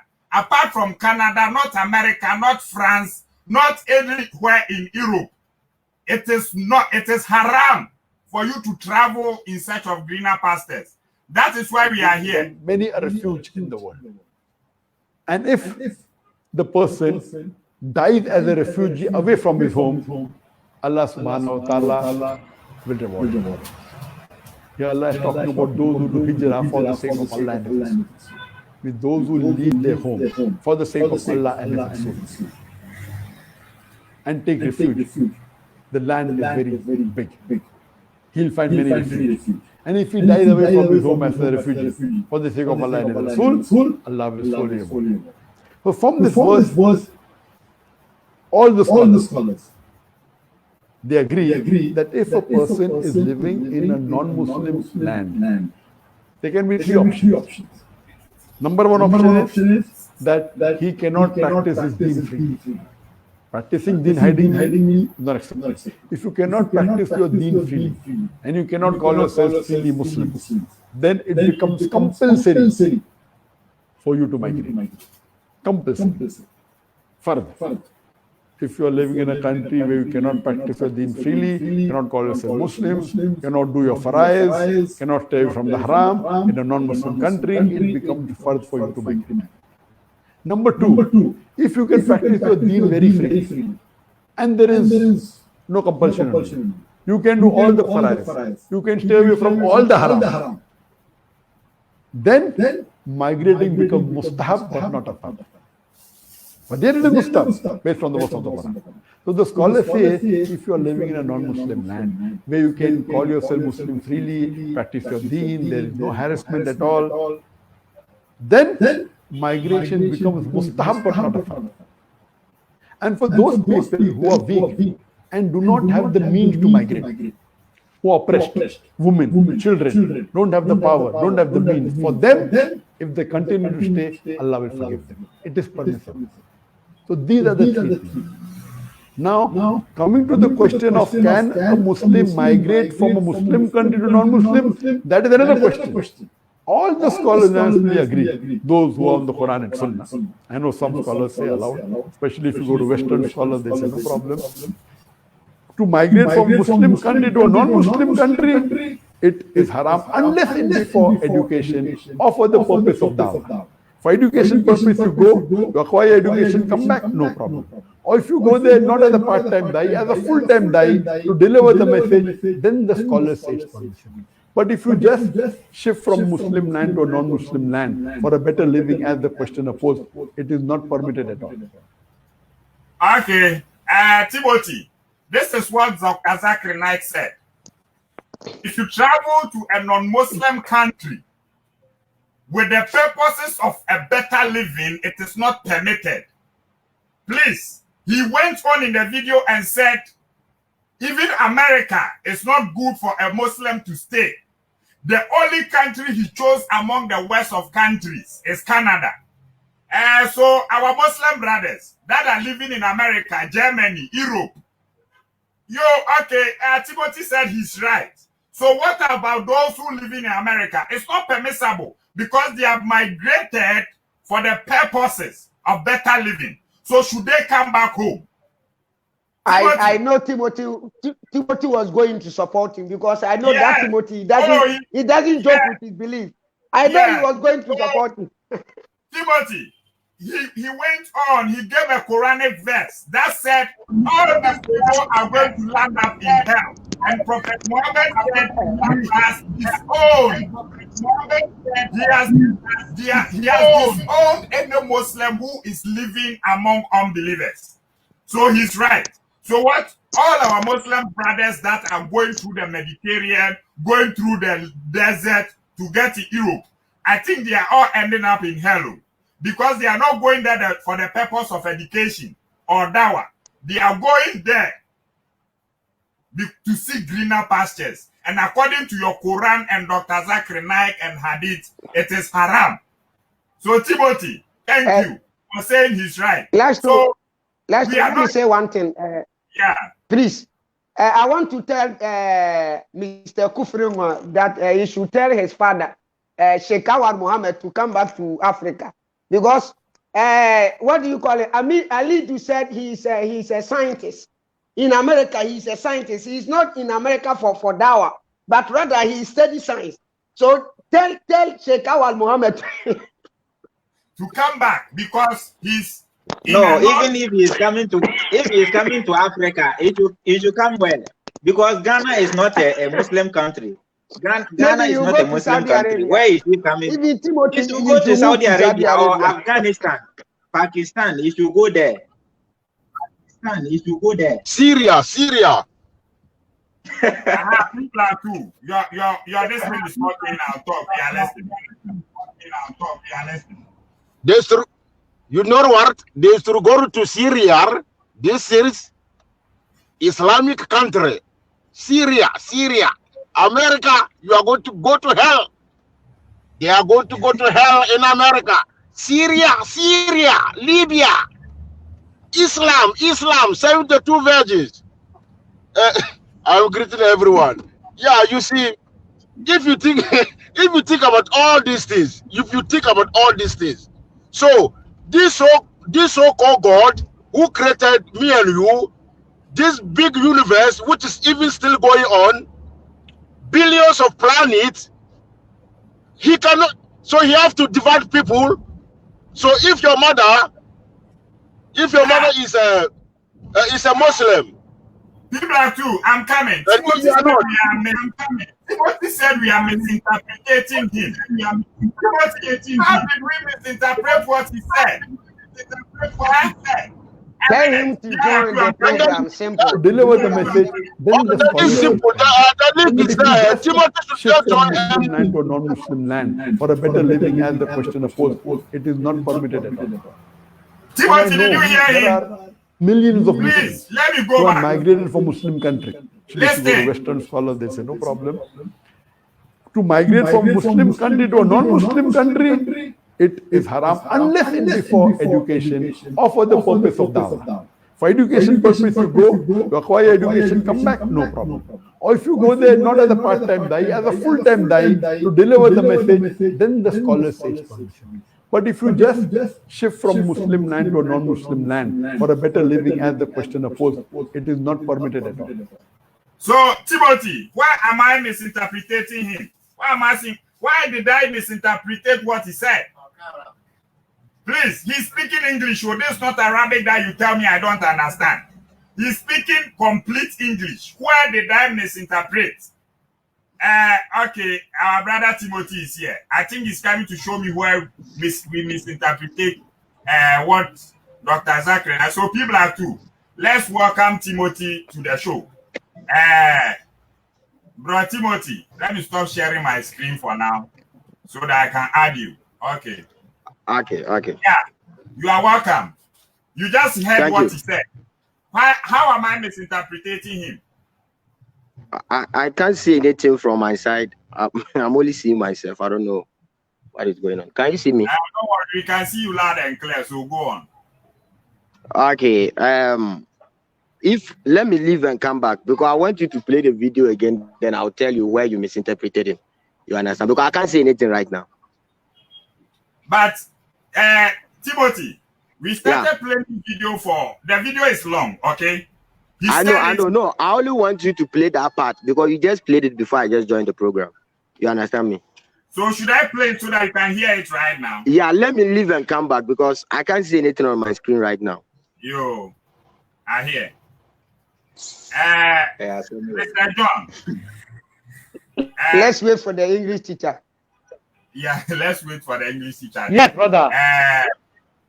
Yeah. Yes, brother. Good afternoon. Afternoon. I've been watching your program for a lot of time, We are almost, I think, like what you do, you know, gas issue. You see, apart from just the Islam, the religious value, which is haram or no haram, these people, they are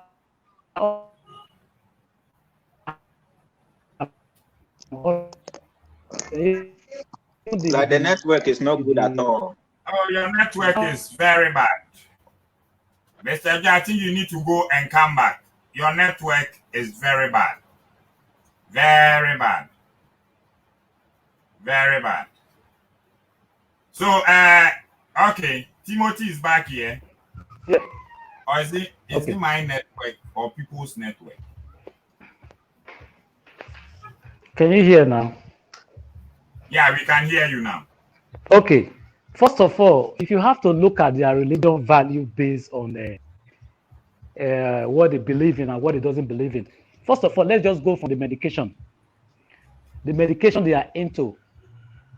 Most of the most of those Muslim brothers and sisters, they are doctors and nurses, isn't it? Yeah. Yeah. Okay. Now, what is a Muslim doing with the medicine of the person they call Iblis, which is the white people? What are they doing with their medicine? That one, unless we ask them. That is number one. Secondly, 99%. If I may ask, what he's saying, what has that got to do with the topic on board? I'm coming. Listen, I'm coming. Your time come. Listen. Okay. Listen, because why I'm saying all this stuff, because Islam people have to follow the Islamic way, isn't it? We know they are supposed to follow the Islamic rule. That's the purpose of this video. Exactly. Now, let's look at the food they eat. Most Muslims, they eat lamb, isn't it? That is their best meat.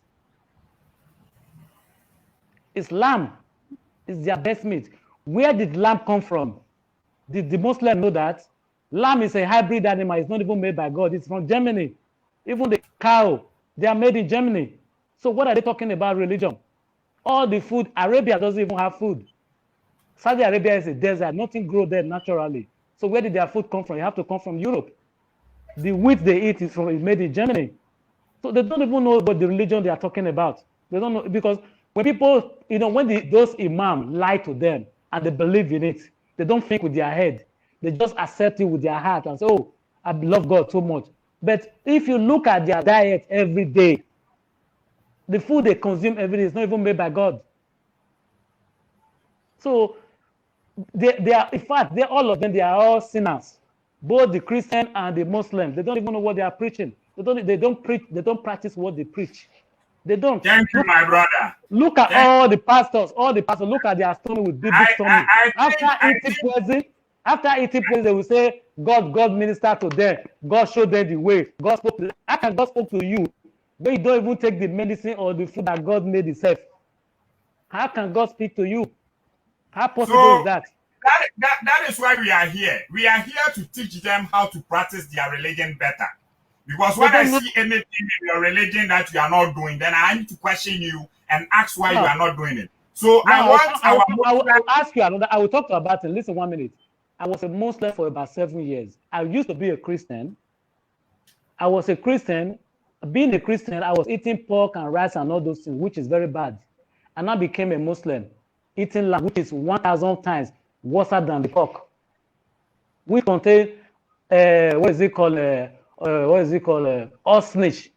They have ostrich. That's what they put in their mouth. And they eat a lot of garlic. Garlic is made in Egypt. They don't know all those things. Look at what they put in their mouth. They don't even know all these things at all. They don't know. Even the Bible will tell a Christian that in the book of Genesis, Revelation, and Ezekiel, that herbs are for healing of the nation. What are they still doing in the hospital, taking medication and taking vaccine? The Bible said the herbs are for healing of the nation. But they don't go to that. No, they forget about it. They say, hey, God, we know that you said that in your Bible, but we are conditioned to take our products. You see? So they don't know what they are talking, my brother. They are all blind. Thank you, my brother. That is why my message was common sense versus religion. In this part, I just want my Muslim brothers to know they are using common sense and not following their religion. Common sense is the one telling you that your country is not working. You need to travel to a different country to make ends meet for a better living. And your religion is against it. So would you listen to your religion or do you listen to common sense? Please let me play the video again. Even according to the Quran, Prophet Muhammad, when there was war in Saudi Arabia, he ran to another country. And so that is it. So this time I want to ask this Muslim brother a question, but let me go ahead and just play the video for him. He said he did not hear what the man said. So Timothy, I am playing it back so that you hear what he said. Or for the purpose of dawah. For education purpose, you go, you acquire education, come back, no problem. Or if you go there not as a part-time dai, as a full-time dai to deliver the message, then the scholar says permission. But if you just shift from Muslim land to non-Muslim land for a better living, as the question posed, it is not permitted at all. Okay. So where did I get it wrong, Timothy? From what he just said. Please, where did I get it wrong? I just want you to correct me. Are you there? Brother Timothy. We can see only his picture. And he's not moving. You are Yeah, not I think there. maybe network problem. Okay, so let me add P Black 2. P Black 2, you were talking before I ended you. Sorry. You can continue for us. P Black 2. Black 2. Yeah, I'm here. I'm greeting everyone. This is Jagbani P Black 2. Yeah. Hey, I hope you can hear me. Muslims. Hey, Omubreo. So, so listening to this Dr. Zakaria video, it looks like he don't want, like he's talking that if you're a Muslim, you it's a haram to stay in like non-Muslim country. Yeah. Muslim country. Yeah, so you have to stay in a Muslim country so that you can practice your religion freely. Because if you go to non-Muslim country, there is a lot of things you can't do if you're a Muslim. So it's haram. Please, Yeah. please, can we let Timothy talk because of network problem? He just get network right now. So, Timothy, where did I misinterpret Dr. Zachary Naik? I want you to correct me. Okay.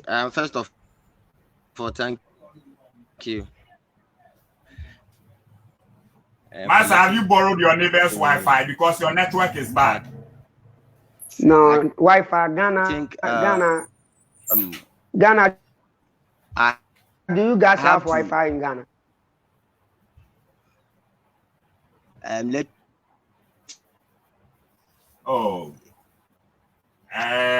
Timothy's network is too bad. You should call on WhatsApp. Yeah. Timothy, maybe try calling me on WhatsApp. Hear me now. Timothy, try calling me on WhatsApp, okay? Let me put my number there so that you call.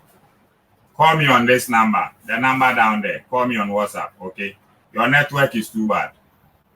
P Black 2, continue for us. P Black 2, lower your speaker. You are giving us feedback. Still let somebody talk so that I will find some place and park, okay? Okay. Because, let somebody talk for now, so that I will park this car. Okay. So, Sangofa. No, let that this new guest talk. I think he did not finish his talking. The new guest. Mr. John, yeah, Mr. John. Okay. I muted him anyway. Mr. John. Timothy, please call WhatsApp, because your network is not helping us. So call me on WhatsApp.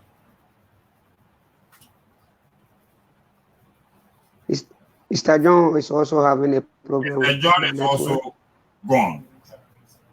If you can hear from me, I just switched my network. Can you hear from me now? Okay.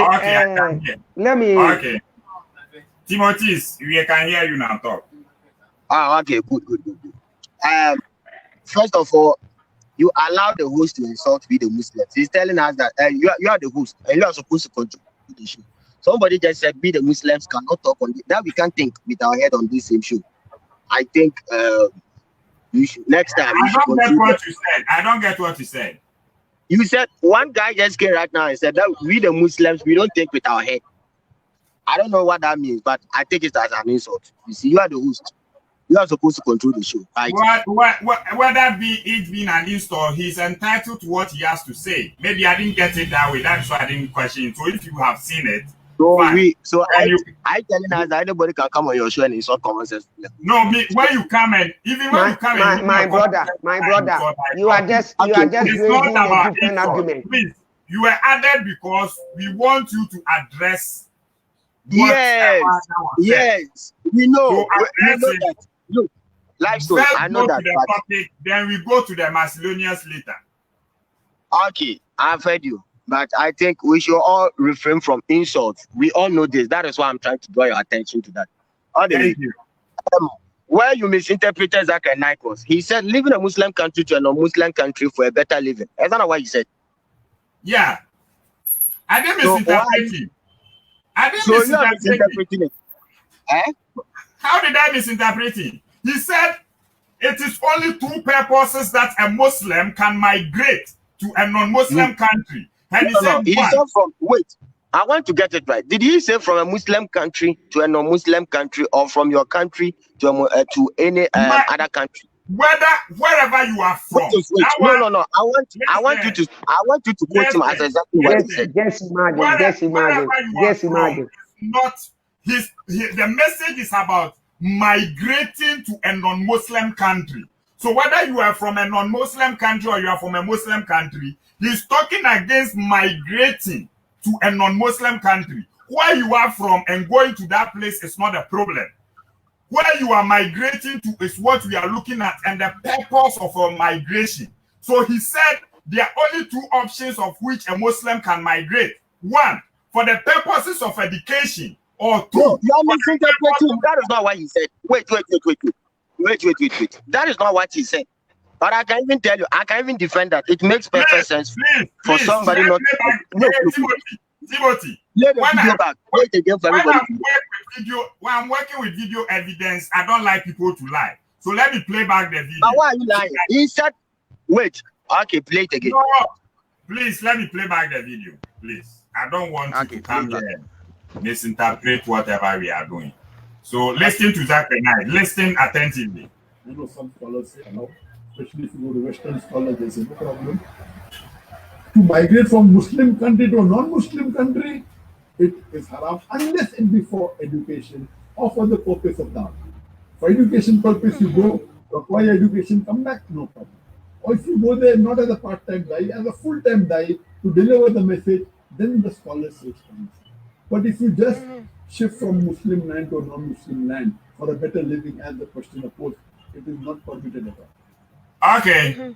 Am I the one misinterpreting him? You are the one misinterpreting. He said from a Muslim country to a non-Muslim country. And you are saying from anywhere. So let's stick to from a Muslim country to a non-Muslim country. Do you get me? So no, I'm asking you this. Is a Muslim permitted to live among unbelievers? Yes, it is permitted. Why not? Then you go against your prophet. Who said? Wait. Let him give us a Quran verse. Let him give us a verse from the Quran. Simple. No, let me just play the video for him. You think the video is short? It's not short. It's long. He said it in the video that Prophet Muhammad said he has disowned. But didn't the prophet live among? I said he said it in the video that Prophet Muhammad said he has disowned every Muslim who is living among unbelievers. Should I continue the video for you? Today, you are coming to challenge us that Dr. Zakir Naik is lying, and I would rather love it. I love where you are coming from. That is why I asked you the question based on what he's saying. So let me continue. I think from which one? And I know there are millions of Muslims who are migrating the world. But coming to the question, what is the reason that Allah subhanahu wa ta'ala has refused to do this? What is the reason? And our beloved Prophet said, listen, of Abu Dawud, volume number 3, No, I didn't hear from the start, please. And the hadith is mentioned, Sayyid Albani. The Prophet said, I disown those Muslims who live amongst the mushrikeen. I disown those Muslims who live amongst the idolaters. Say hadith. The Prophet is disowning all the Muslims who live among the mushrikeen. The reason is two. Number one is a Muslim may not be able to practice Islamic ethics. Please, did you hear the hadith? I'm going back. Would be. Wait, let him continue. I'm listening. What is the reason that Allah subhanahu wa ta'ala has requested you to do? What is the reason? And a beloved Prophet said, it's mentioned in the hadith of Abu Dawud, volume number 3, hadith number 2645. And the hadith is mentioned, Sayyid Albani. The Prophet said, I disown those Muslims who live amongst the mushrikeen. I disown those Muslims who live amongst the idolaters. Say hadith. The Prophet is disowning all the Muslims who live among the mushrikeen. The reason. So, what does it mean by the Prophet is disowning all Muslims who are living among the mushrikeen? Wait, who are the mushrikins? Wait, who are the mushrikins? They are the unbelievers. And I have the hadith here. It's not like I don't have the hadith. I share the hadith here. So, based on what was he saying that? Wait. Based on what was he saying that? Based on what? Please, it's your... Based on what is Dr. Zakir? No, very good. That is what I'm saying. That the Prophet himself lived in harmony with the non-believers. So if you are saying that he just saying that living among unbelievers just like that. No. If you say I am the one saying it, you are putting words in my mouth. He is the one saying it. Wait, and I'm saying you are misinterpreting him. I don't know. I don't know the question they asked, and I don't know why he answered it that way. You understand? So you are misinterpreting him. I don't. Hey, Timothy, quiet. Let me give you the question they asked. Everything is in the video. Listen. Okay, let me listen. Hey, let's go. I will join you later. I will join you guys later. I have all the freedom. I'll get a call. Do I still have to make hijrah to a Muslim country? My father, being a good follower of Islam, recommended me to. Please, can you start the noise? We couldn't hear them from the beginning. I would appreciate to get. If you go to, you see, I just want to show you the topic. You can go to his page and watch the video yourself. This is the topic. Is it permissible to migrate to a non-Muslim country for a better life? This is the topic Dr. Zakir Naik is discussing. This is the topic. Yeah. I'm not the one that wrote it. And he's saying it is haram. It is not permissible. He said it is not permissible to migrate to a non-Muslim country for a better life. Do you understand it? Am I the one saying it or he's the one saying it?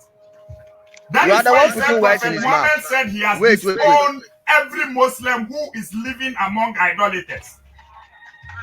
That is the purpose of this. There is no any other purpose. This is the topic. That is why I've posted the topic there. Is it permissible to migrate to a non-Muslim country according to Dr. Zakir Naik? And he said there are only two reasons how a Muslim should migrate to a non-Muslim country. One, for the purposes of the education. Wait. In the course of answering, that's not how he answered the question. Why are you putting words in his mouth? That is not how he answered the question.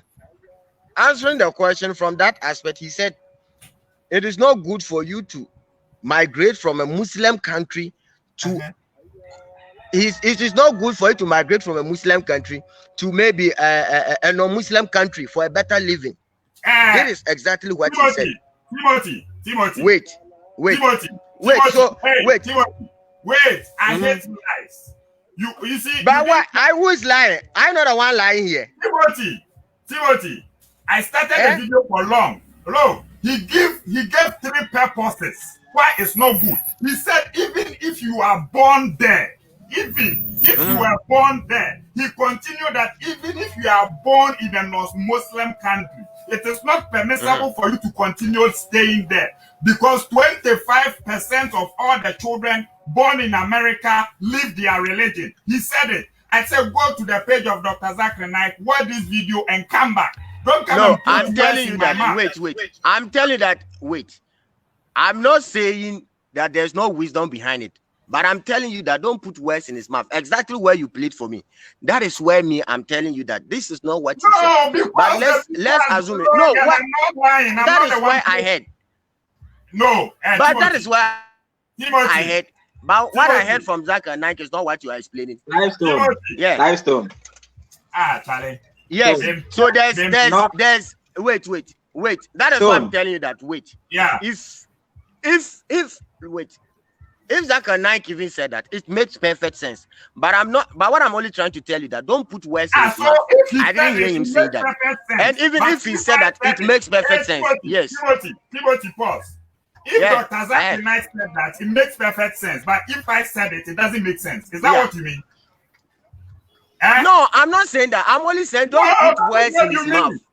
You said I am putting words in his mouth. Yes, you're putting words in his mouth. Yes. What I'm saying is not true. And he said it. So I'm only trying to say that. Wait, I'm only trying to say that. Stick to the point that he said. That is not what I heard from him. Timothy, answer my question simple. Yes. Is a Muslim permitted to live among unbelievers? Is a Muslim permitted to live among unbelievers? Yes. Based on what? If they are only living, that's where you were born. If you have no option, then yes. But if you have option, then no. Which option? Like unbelievers, like idol worshippers. For instance, maybe you were born in a home whereby they are full of idol worshippers. Maybe I have the chance to maybe get out of home and maybe go to another place and settle. Then I have to. But if I have no option, I have no money, I have nowhere to settle, then it's also permitted for me to also stay wherever I'm staying. I have no option. With proof. With proof. Pardon? Do you know with what proof? So can you give us any Quran verse that is saying it is? And I'm telling you that no, Quran doesn't force anybody. Hey, in case of anything. Wait, and I'm also telling you this. Even irrespective of the Quran ayah, if Quran say do this, and you don't have the capacity to do that, it is not compulsory. For instance, people are going to Hajj. It is compulsory. It's part and parcel of our beliefs that you have to go to Hajj.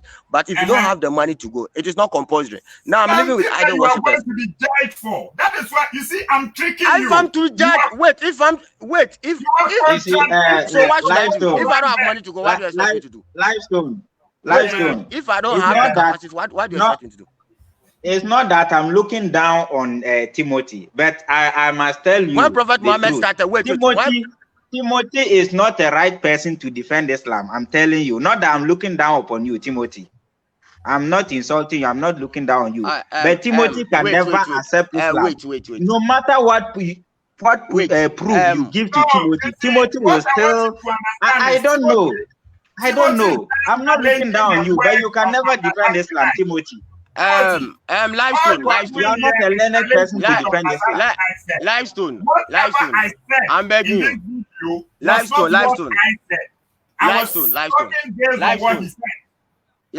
With all due respect, I don't know if Chip Chap has ever seen me on his platform. It was only once he saw me there. He never sees me there. You understand? And I think we should always try to do things in a way of, or we should try to tolerate ourselves irrespective of our religious beliefs.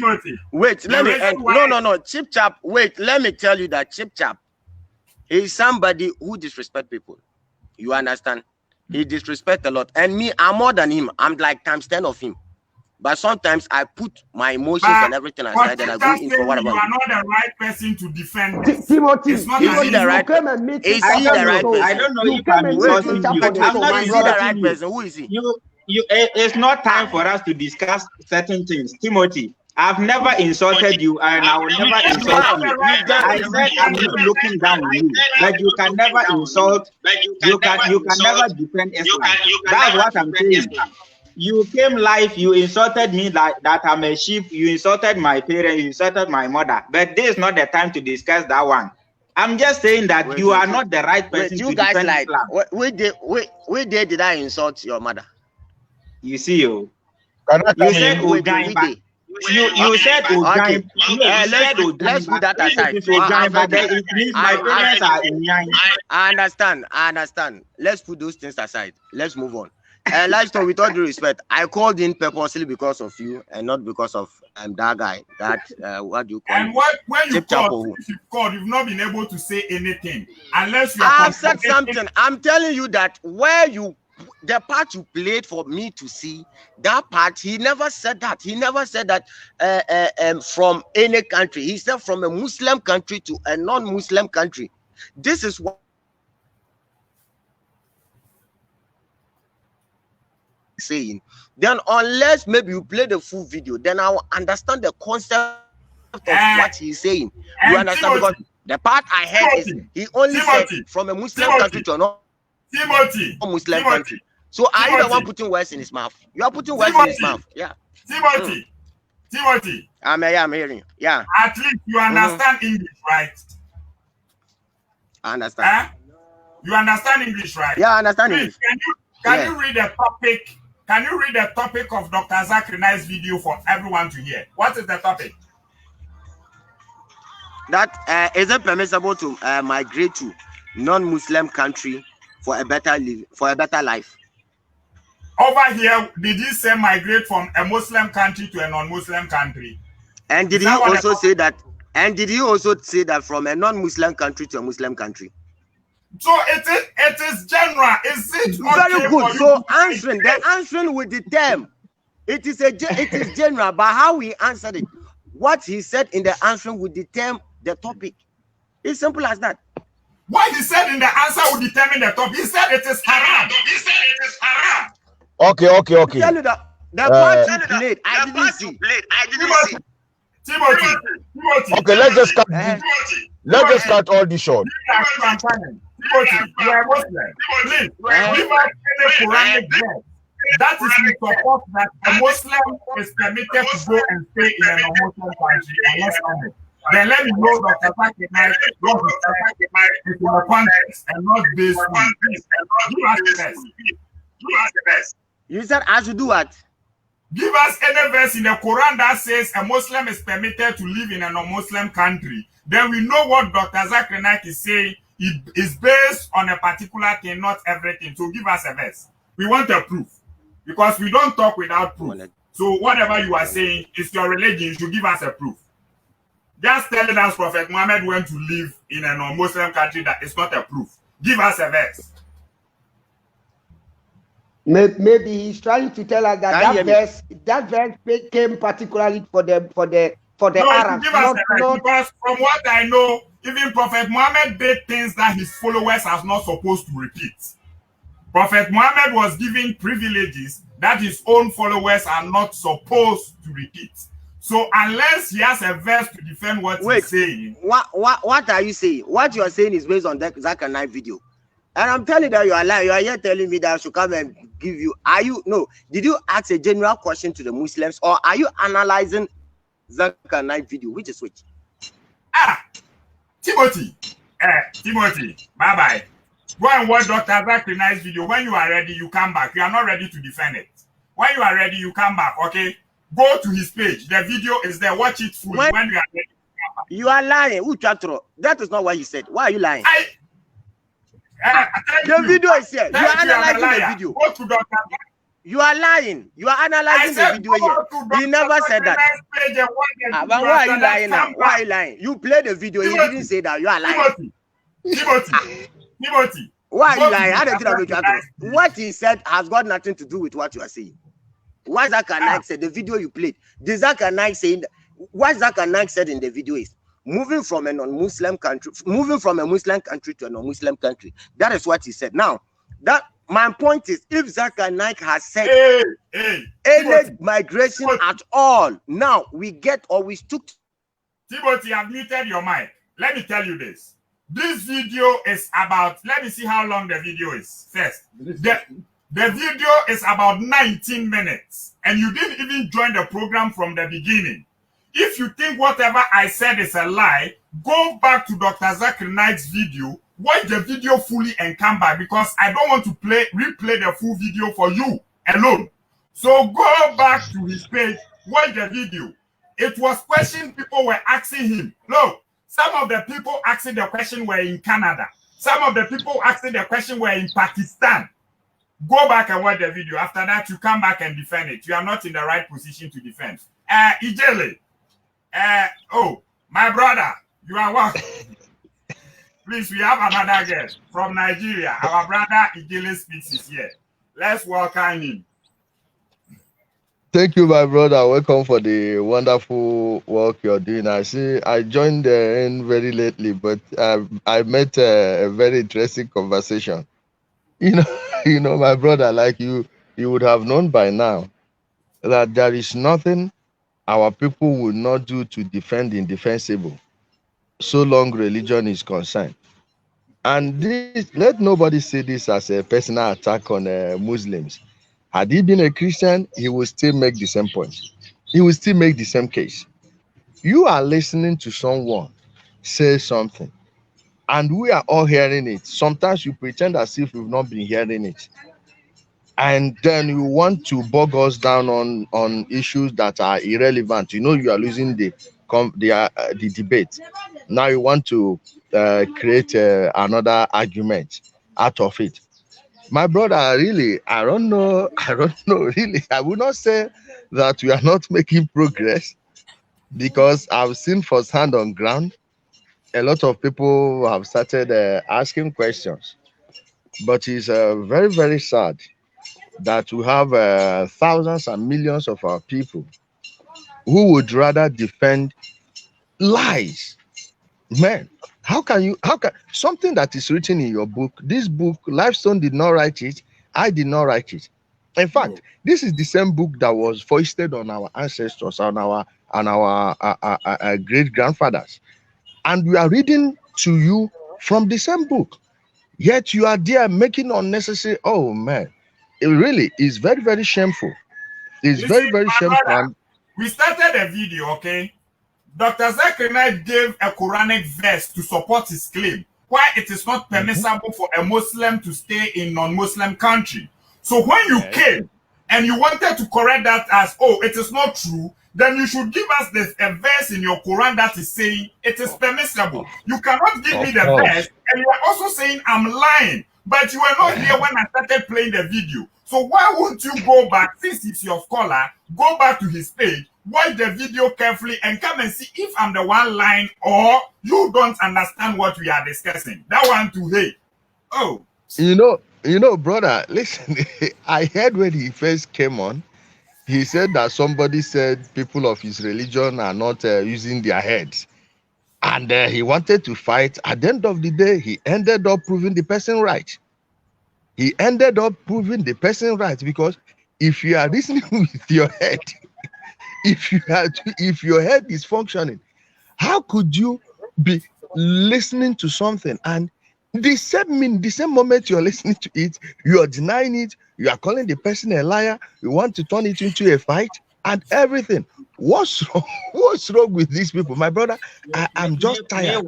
Meanwhile, in their books, both the Quran and the Bible insult us anytime. They insult us every day. But when you even tell them that you are not using their brain, they will say you are insulting them. You see, the Quran will tell you the unbelievers are the worst of creation. Is it not a big insult? They will ignore that. Even in this same video, Dr. Zakir Naik insults all the countries. He said among the worst non-Muslim countries in this world, Canada is the best because the Prime Minister of Canada permits multiple religion. So among the worst non-Muslim countries, meaning every country which is not a Muslim country is a West country. What does he mean by that? It's an insult. You see, it's an insult. He will not go and watch it, and he will be here to defend something that he does not have. My brother, you don't expect such common sense from someone who, before the conversation started, put himself in a position where he is morally superior to you, just for the fact that he is carrying a book, he is propagating a book that was, by the way, given to his ancestors by force, through war, convert or die. That was the war cry. You understand? So when someone who've been brainwashed into that system and believes that he is morally superior to you, when someone is morally superior to you, that means your argument is equally morally inferior to his own. So that's how they see it. That's how they see you. That you don't expect such common sense from those people. You don't expect such common sense from those people. And you are living witness. You are living. This is what we'll have to deal with every day. This is what we deal with every day. You give somebody a quotation from your own book. We didn't write this book. Okay, open your own Quran and read. Open yours and read. And you find everything there written there in black and white. Why is it that our people, listen, such a person will never put in such energy defending his own homeland. He will never put in such energy defending his blackness. He wouldn't put that defending his own person, his own identity. But look at how he's. The purpose of this video that I did, I was not even here to attack the religion. I was here to tell them, why are they not practicing what their religion is saying? Because if the religion is saying it is not permissible for a Muslim to migrate to a non-Muslim country in search of a better living, then why are you in America? Why are you in Europe? Why are you in Germany? Why don't you go to Libya, Syria, Saudi Arabia, Iraq, and be there? You see, this is why I'm here. I'm just here to ask a question, that why are you not practicing what your religion is saying? Now, asking this question is also an attack. Meaning I'm not the one attacking you. Your own Quran is attacking you. That is why I said common sense versus religion. Ijele, it is common sense that is teaching you and I that our country is not good. The systems are not working. Let us travel to outside countries and look for greener pastures so that we can take care of our families. That is common sense. But religion is telling you no. Remain there and serve your God. Traveling to another man's country to search for a better living is not good for you. I'm not the one saying it. It's your religion. So if you have a fight, go and fight your religion, not me. And people are too. Hikele is gone. People are too. We are listening to you. Yeah, okay, then let me come a little bit. Because my boy had chair to do. So, you see, so this is the thing. Look, all these things, I don't mean to like to insult anybody or something. All this does not add up. It does not add up. Why should we even have to ask the creator that can I go to some place to look for a better life, to come and help my family because of I am a Muslim? Why?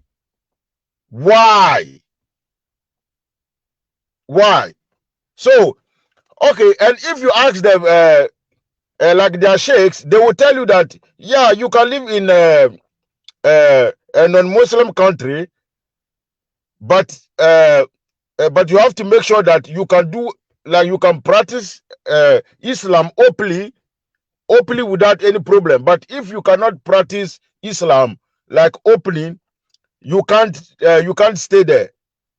Yeah, you can't stay there. But here's the thing: our brothers who go to Canada, America, Europe, all these super giant countries to get money, to come and ride cars in front of us and do bullshit. All these guys, when they go to these countries, they can't practice Islam 100%. There's no way they can't. Am I on or hello? Yeah, we are listening to you. You are on. Yeah, we are listening to you. You are on. Okay. Because it's quite like some cemetery. So they can't practice Islam 100%. No way they can. No way. Why? Why they can't practice Islam 100%? If you go to Saudi Arabia, there is a lot of Sharia law. Let's say somebody took somebody's wives and they catch them, they will bring them out. People will be witness to watch it. They will be caned. America, no way, they will not do this. From right now, something from Islam is already gone. You can't practice all these things. So Hey, you No, see, yeah, the problem is, yeah. Dr. Zakir Naik said it in the video. He gave reasons why you cannot stay in a non-Muslim country. One of the reasons is that Sharia law is not practiced there. Yes, yes. Yeah, the reason why you cannot stay there is because you cannot practice Islam 100%. So if you know that me, I am a Muslim and I'm staying in Germany, America, and I know that I can't practice Islam 100%, but I am there, Charlie, me and you will meet people like two in hell. Because it's clear that you cannot stay there because you can't practice Islam 100%. There's nothing stopping you from going to Saudi Arabia. Nothing is not stopping you. Absolutely nothing is stopping you from like moving to Saudi Arabia or Syria to go and practice your 100% Islam. So I think our Muslim brothers, they have to think twice about this because the whole thing like looks like we are all kafri. We are all kafri because it's clear. Your prophet said it clear. You can stay in a non-Muslim country if you can practice like everything in Islam, but if you cannot, you have to move. I don't believe that in America they practice Sharia law. When you look at this hadith, the one Dr. Zakir Naik did. Where's the hadith? Let me show this hadith. He said this hadith. The messenger of Allah said, some people sought protection by having cooperation and were killed and were hastily killed. When the prophet heard that, he ordered the blood weight to be paid for them, saying, I am not responsible for any Muslim who stays among polytheists. Dr. Zakir Naik said because of this, Prophet Muhammad said he has disposed any Muslim who is living among unbelievers. Yes, exactly. So this hadith is clear, it's very clear. But you know our people here, the prophet didn't say that, oh, because you cannot practice this, don't go there, don't go that. They added all these things. So let's say that, okay, this is not what the prophet was talking. The prophet said that, yeah, because you cannot practice or carry out many of the duties and everyday act of worship of Islam, so you have to leave. Then all just come back like our Muslim brothers and sisters, who there is nothing stopping them from going to Saudi Arabia where they practice 247 100%. The system is working. Islam system is working. There is nothing stopping them from going there. Why are they still in America? So this just means that all this their head, they'll be kicking on the ground 5 times a day. It's all in the garbage. But here's another twist. We all had it in our mind when we were about to travel. There is a twist. You go to these countries, a lot of them know that it's against the rule in Islam. You can't. But we will go anyway. You go there, you look for the money, you sleep with their women, you do whatever. When you become a little bit old, you gather some money, you go to Saudi Arabia, you did the Hajj, because kissing the black stone can wipe out all your sins. You will be like a baby. So many of them, they know this, that, oh, I am going to this place. A lot of them even eat pork, but they have in like in back of their head that I will be going to Hajj. If you like just go to okay, let me see. Okay, let me just use this our father, Sheikh Ahmed. Just go to his page. Every year he go to Hajj. Yeah, he make videos from there. He have a lot of videos from Hajj. They know that this place. Yeah, just stay there and just practice your 100% Islam. You leave the Islam country, you go to France, where you know 100% that you cannot practice Islam fully, and you know that they are going to draw your prophet. But you are still there. When they do it, then you are fighting with them. Then you are burning innocent people's houses and cars. Then you tell me that you want 72 virgins to go and chop, Massa. Even me, I don't believe in any creator or whatever, because because if you told me that somebody created this world, then that somebody or that thing, something also must create that thing also. But if that thing, nothing cannot create it, why not this world also? Nothing cannot create it. This world, we are all part of it. Just go and check the element in this sun and your body. It's the same chemicals. It's the same chemicals. We have so this goat working here. This tree, when you give like bad air, when you fat, so the tree take this your time and use it, and the tree will give you oxygen. We are all just connected. We are the universe. We are all part of it. So if this creator send a book and this is inside, let's say I come from a very bad home, we don't have money, and I check and have an opportunity to travel. They put 2 countries, America, Indonesia, because Indonesia, there's a lot of Muslims there more than everywhere. I see Indonesia, I see America, I see my family. Let's say my father marry 4 wives. We are like 30 kids, no food at home. I see America, I see Indonesia, and I said, okay, America, this is a Muslim country. I can't follow the Sharia law. I can't marry 9-year-old kids and blah blah blah. So I'm going to Indonesia.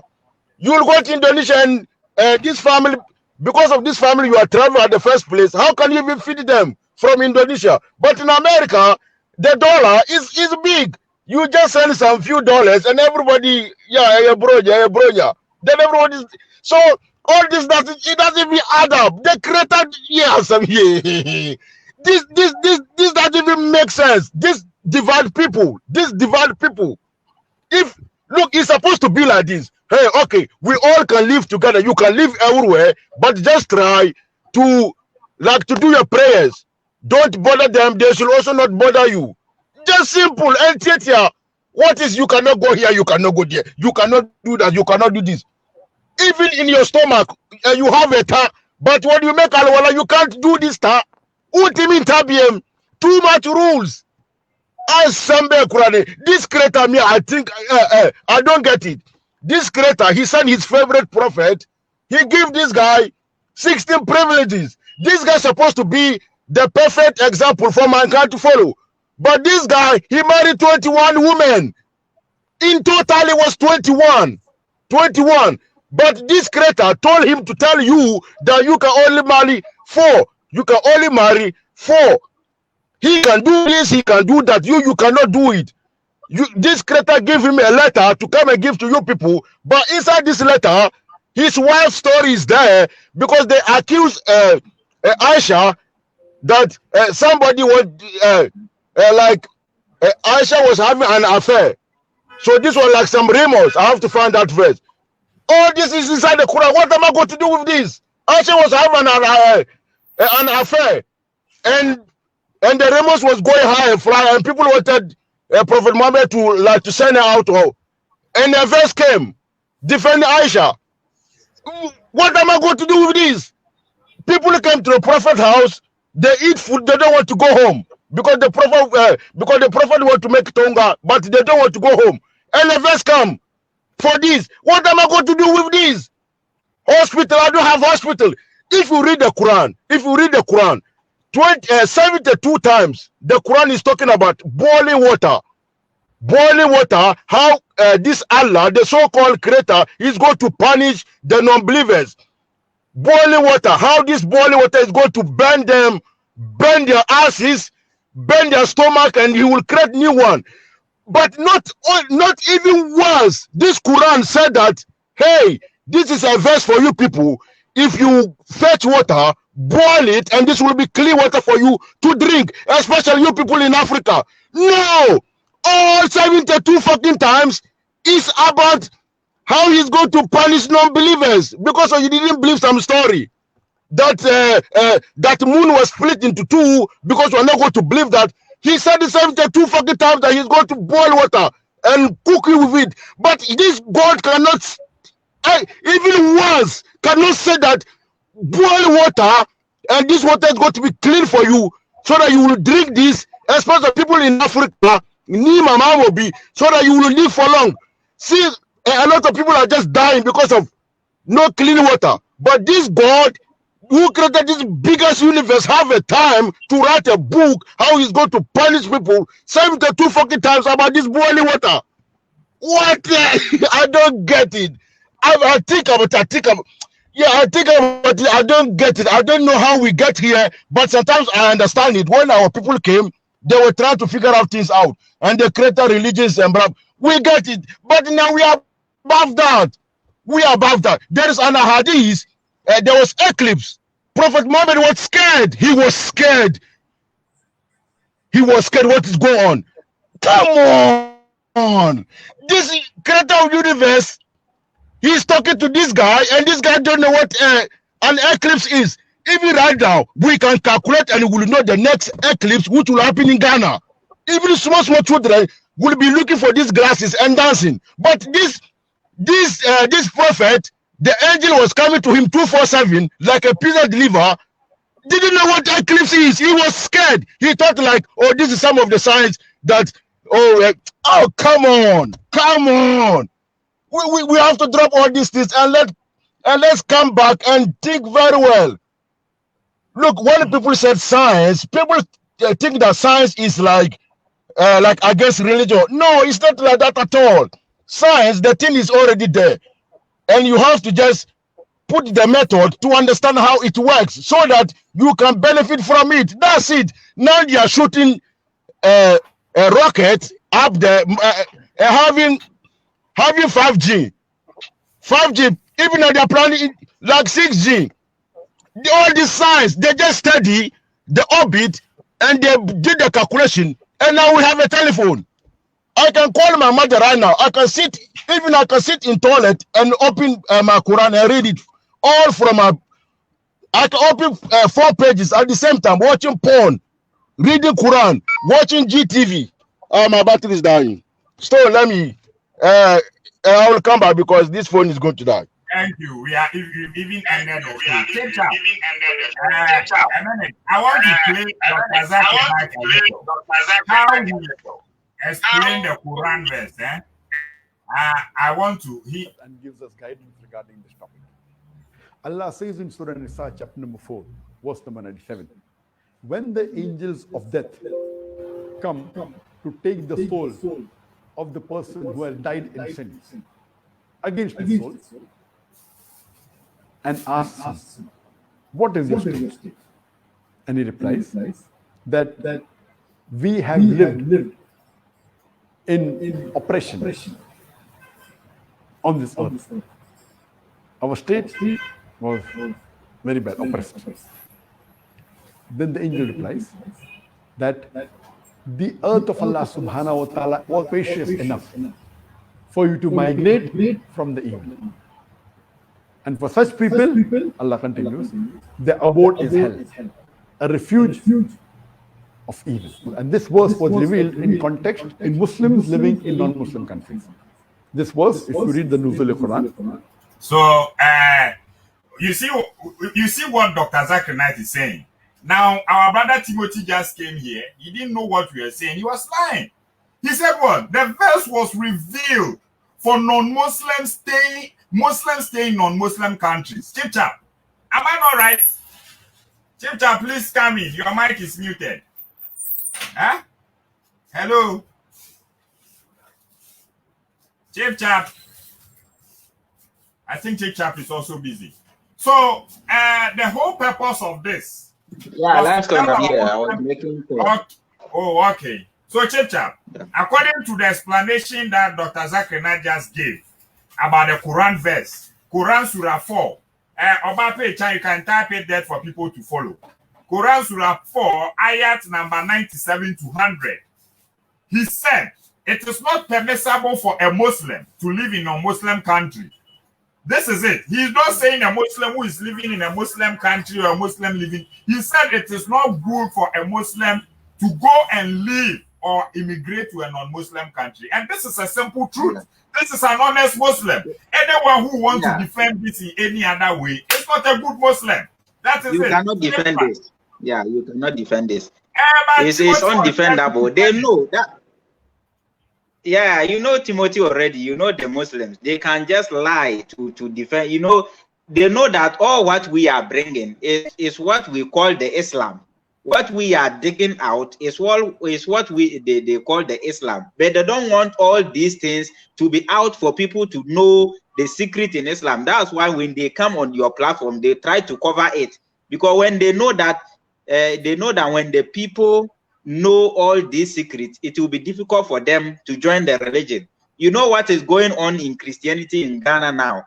This would have been a big opportunity for the Muslims to use it to preach outside for people to join the Islam. But because of common sense, because of the message we are giving out, it has blocked their way. So it pains them a lot. So they didn't even want us to bring all these secrets outside. They know living in non-Muslim country is a big haram. They know, but they don't want to bring it out. A Muslim who has worked in Saudi Arabia and has worked in Europe, they know the difference. They know that it's very difficult to live in Saudi Arabia, but to live in America, to live in Europe is very comfortable. Nobody will harm you. You have your freedom of anything you want to do, you can do. But going to Saudi Arabia, even if you are a Muslim, a black Muslim, it's not easy for you to live there. They know the difference. You let Ghana chief imam even go to Saudi Arabia to go and live there. The kind of treatment they will give to him. They know. They don't respect anybody. They don't respect you even as a black. But they don't want to say the truth. They try to cover everything. But we know. We also try to bring more secret outside. What they don't want us to do, we'll be doing it more. So when you tell them the truth, they feel they think like you are insulting them. See what I just said. It's not an insult, but he said I'm a disrespectful guy. I don't respect this and that. He thinks I'm insulting him. As a teacher, we don't even supposed to think about that one. My purpose of this video was simple. I was not here to attack Islam. I was here to rather teach Islam. I used Dr. Zakir Naik's video to teach our Muslim brothers that if you are in a country where Islam has not dominated, it is not permissible for you to be there. Because why? You'll be seeing ladies who will not be wearing their hijab. You'll be seeing ladies who will be wearing panties and roaming on the street. You'll be working in factories where they even use pork meat as source of business. It is not for you to be there. And at the end, according to Quran Surah 4 ayat number 97, there is no excuse when the angel comes and is asking you. The angel rather tell you, was Allah's earth not big enough for you to have migrated to a safer place? That is it. So this is what Dr. Zakir Naik is saying. I'm not the one saying it. He said, a Muslim scholar. Everybody know Dr. Zakir Naik. The whole world, everybody know him that he's a knowledgeable guy. Yeah. If I have to take the words of someone like Timothy, UTI Dawa, Ishaq Sani, and Dr. Zakir Naik in Islam, I'd rather follow Dr. Zakir Naik because he is more educated into his religion. He's more knowledgeable. He speaks more of the religion. He practices the religion more than all of them. So why would Dr. Zakir Naik talk? And I'm asking a question. Do Muslims actually practice this? That is why I say the Muslims are using their common sense instead of following their religion. Because if you're a Muslim and you know traveling to a non-Muslim country to look for a better living is bad, then I'm not the one saying it. It is your book. And he explained it with hadith and Bible verse. Now you said I'm the one lying. Then I think you don't know what you are saying. That is it. So I didn't lie. The purposes of this video was just to educate Muslims that this is also a rule in your religion. So every Muslim who have traveled to America to see greener pastures, every Muslim who is living in America to look for a better living should come back or go back to a country where he can practice Islam. Because you are not supposed to immigrate from your country to a different country in search of a better life. That is what the video is about. Go back to Arabia, go back to Syria, go back to Afghanistan, go back to Iraq. These places is good. Best practice your religion there. This is what I'm saying. I'm not here to challenge you on that. I'm not here to challenge this. I'm just telling you, if you are doing this, you are not following your religion. You are using common sense. That is why there are many things. There are many things they are not following the religion. They are using their common sense. That one is clear. And one sad thing is, when you are talking, you can give them proof upon proof upon proof, but they will still they will never accept it. But they can talk without even giving a single proof. But they want you to accept what they are saying. When this guy came on the show, he didn't give any proof. But when he was talking, I saw a Muslim guy commenting down there that this guy is a knowledgeable guy. He's a good Muslim, this and that. Meanwhile, he didn't even give any proof. But you can give proof. But they will never accept. I bring an Islamic scholar to my show to analyze his video, there have been a proof. Yesterday night, I watched the video and I look at the Quran verse. I went to the course of Revelation and I watched the hadith that he quoted and how a lot of scholars explain the hadith. And I realized the guy was right. This was the right thing. Prophet Muhammad said he is not responsible for any Muslim who is living among polytheists or unbelievers. He's not responsible for them. Then it is clear that when you are living on countries and you are living among unbelievers, Prophet Muhammad said he is not responsible for you. You cannot tell me it was based on something. It was no. Meaning your books are always based on a situation. That means you shouldn't use the book at all. That is it. Yeah. So for me, I think Dr. Zakir Naik is right. And every Muslim who wants to be a very good Muslim to follow what Dr. Zakir Naik said. That is the purpose of this video. So please, our Muslim brothers who are in America, you are there because you want a better life. You want to have money and take care of your family. Dr. Zakir Naik said it is not necessary. It is not permissible. It is haram. So please, leave those countries and come back to your country, wherever you originated from. Come back there. Don't go to non-Muslim countries seeking for a better life. Unless you are there for the purposes of education or for the purposes of dawah. That one is permitted. But apart from that, don't travel to a non-Muslim country because you want a better life. That is it, according to Dr. Zakir Naik. Thank you very much. Thank you, Chip Chap. Thank you, Sankofa. Thank you, Timothy. Thank you for coming. Whatever you said, I still don't think you were able to convince me. Go and watch your own video. Go and watch the video of Dr. Zakir Naik. When you are ready, you can do a show. Invite me. I'll be there. Thank you, everybody that joined. My brother Ijele speaks. My reset. My Sunni, it's been a long time. Much respect. Obape Chan, I see you. Kofi Chirame. Christopher Kwesi Ebusai, Isaac Coleman, you are here. Thank everybody. My name is Lifestone GH, and we'll always be here to reveal some of these things. Whatever doesn't make sense, we'll talk about it. This one, it makes a lot of sense, and I accept it. So, thank you all for joining me once again. Till we meet again. I love everybody. Bye-bye.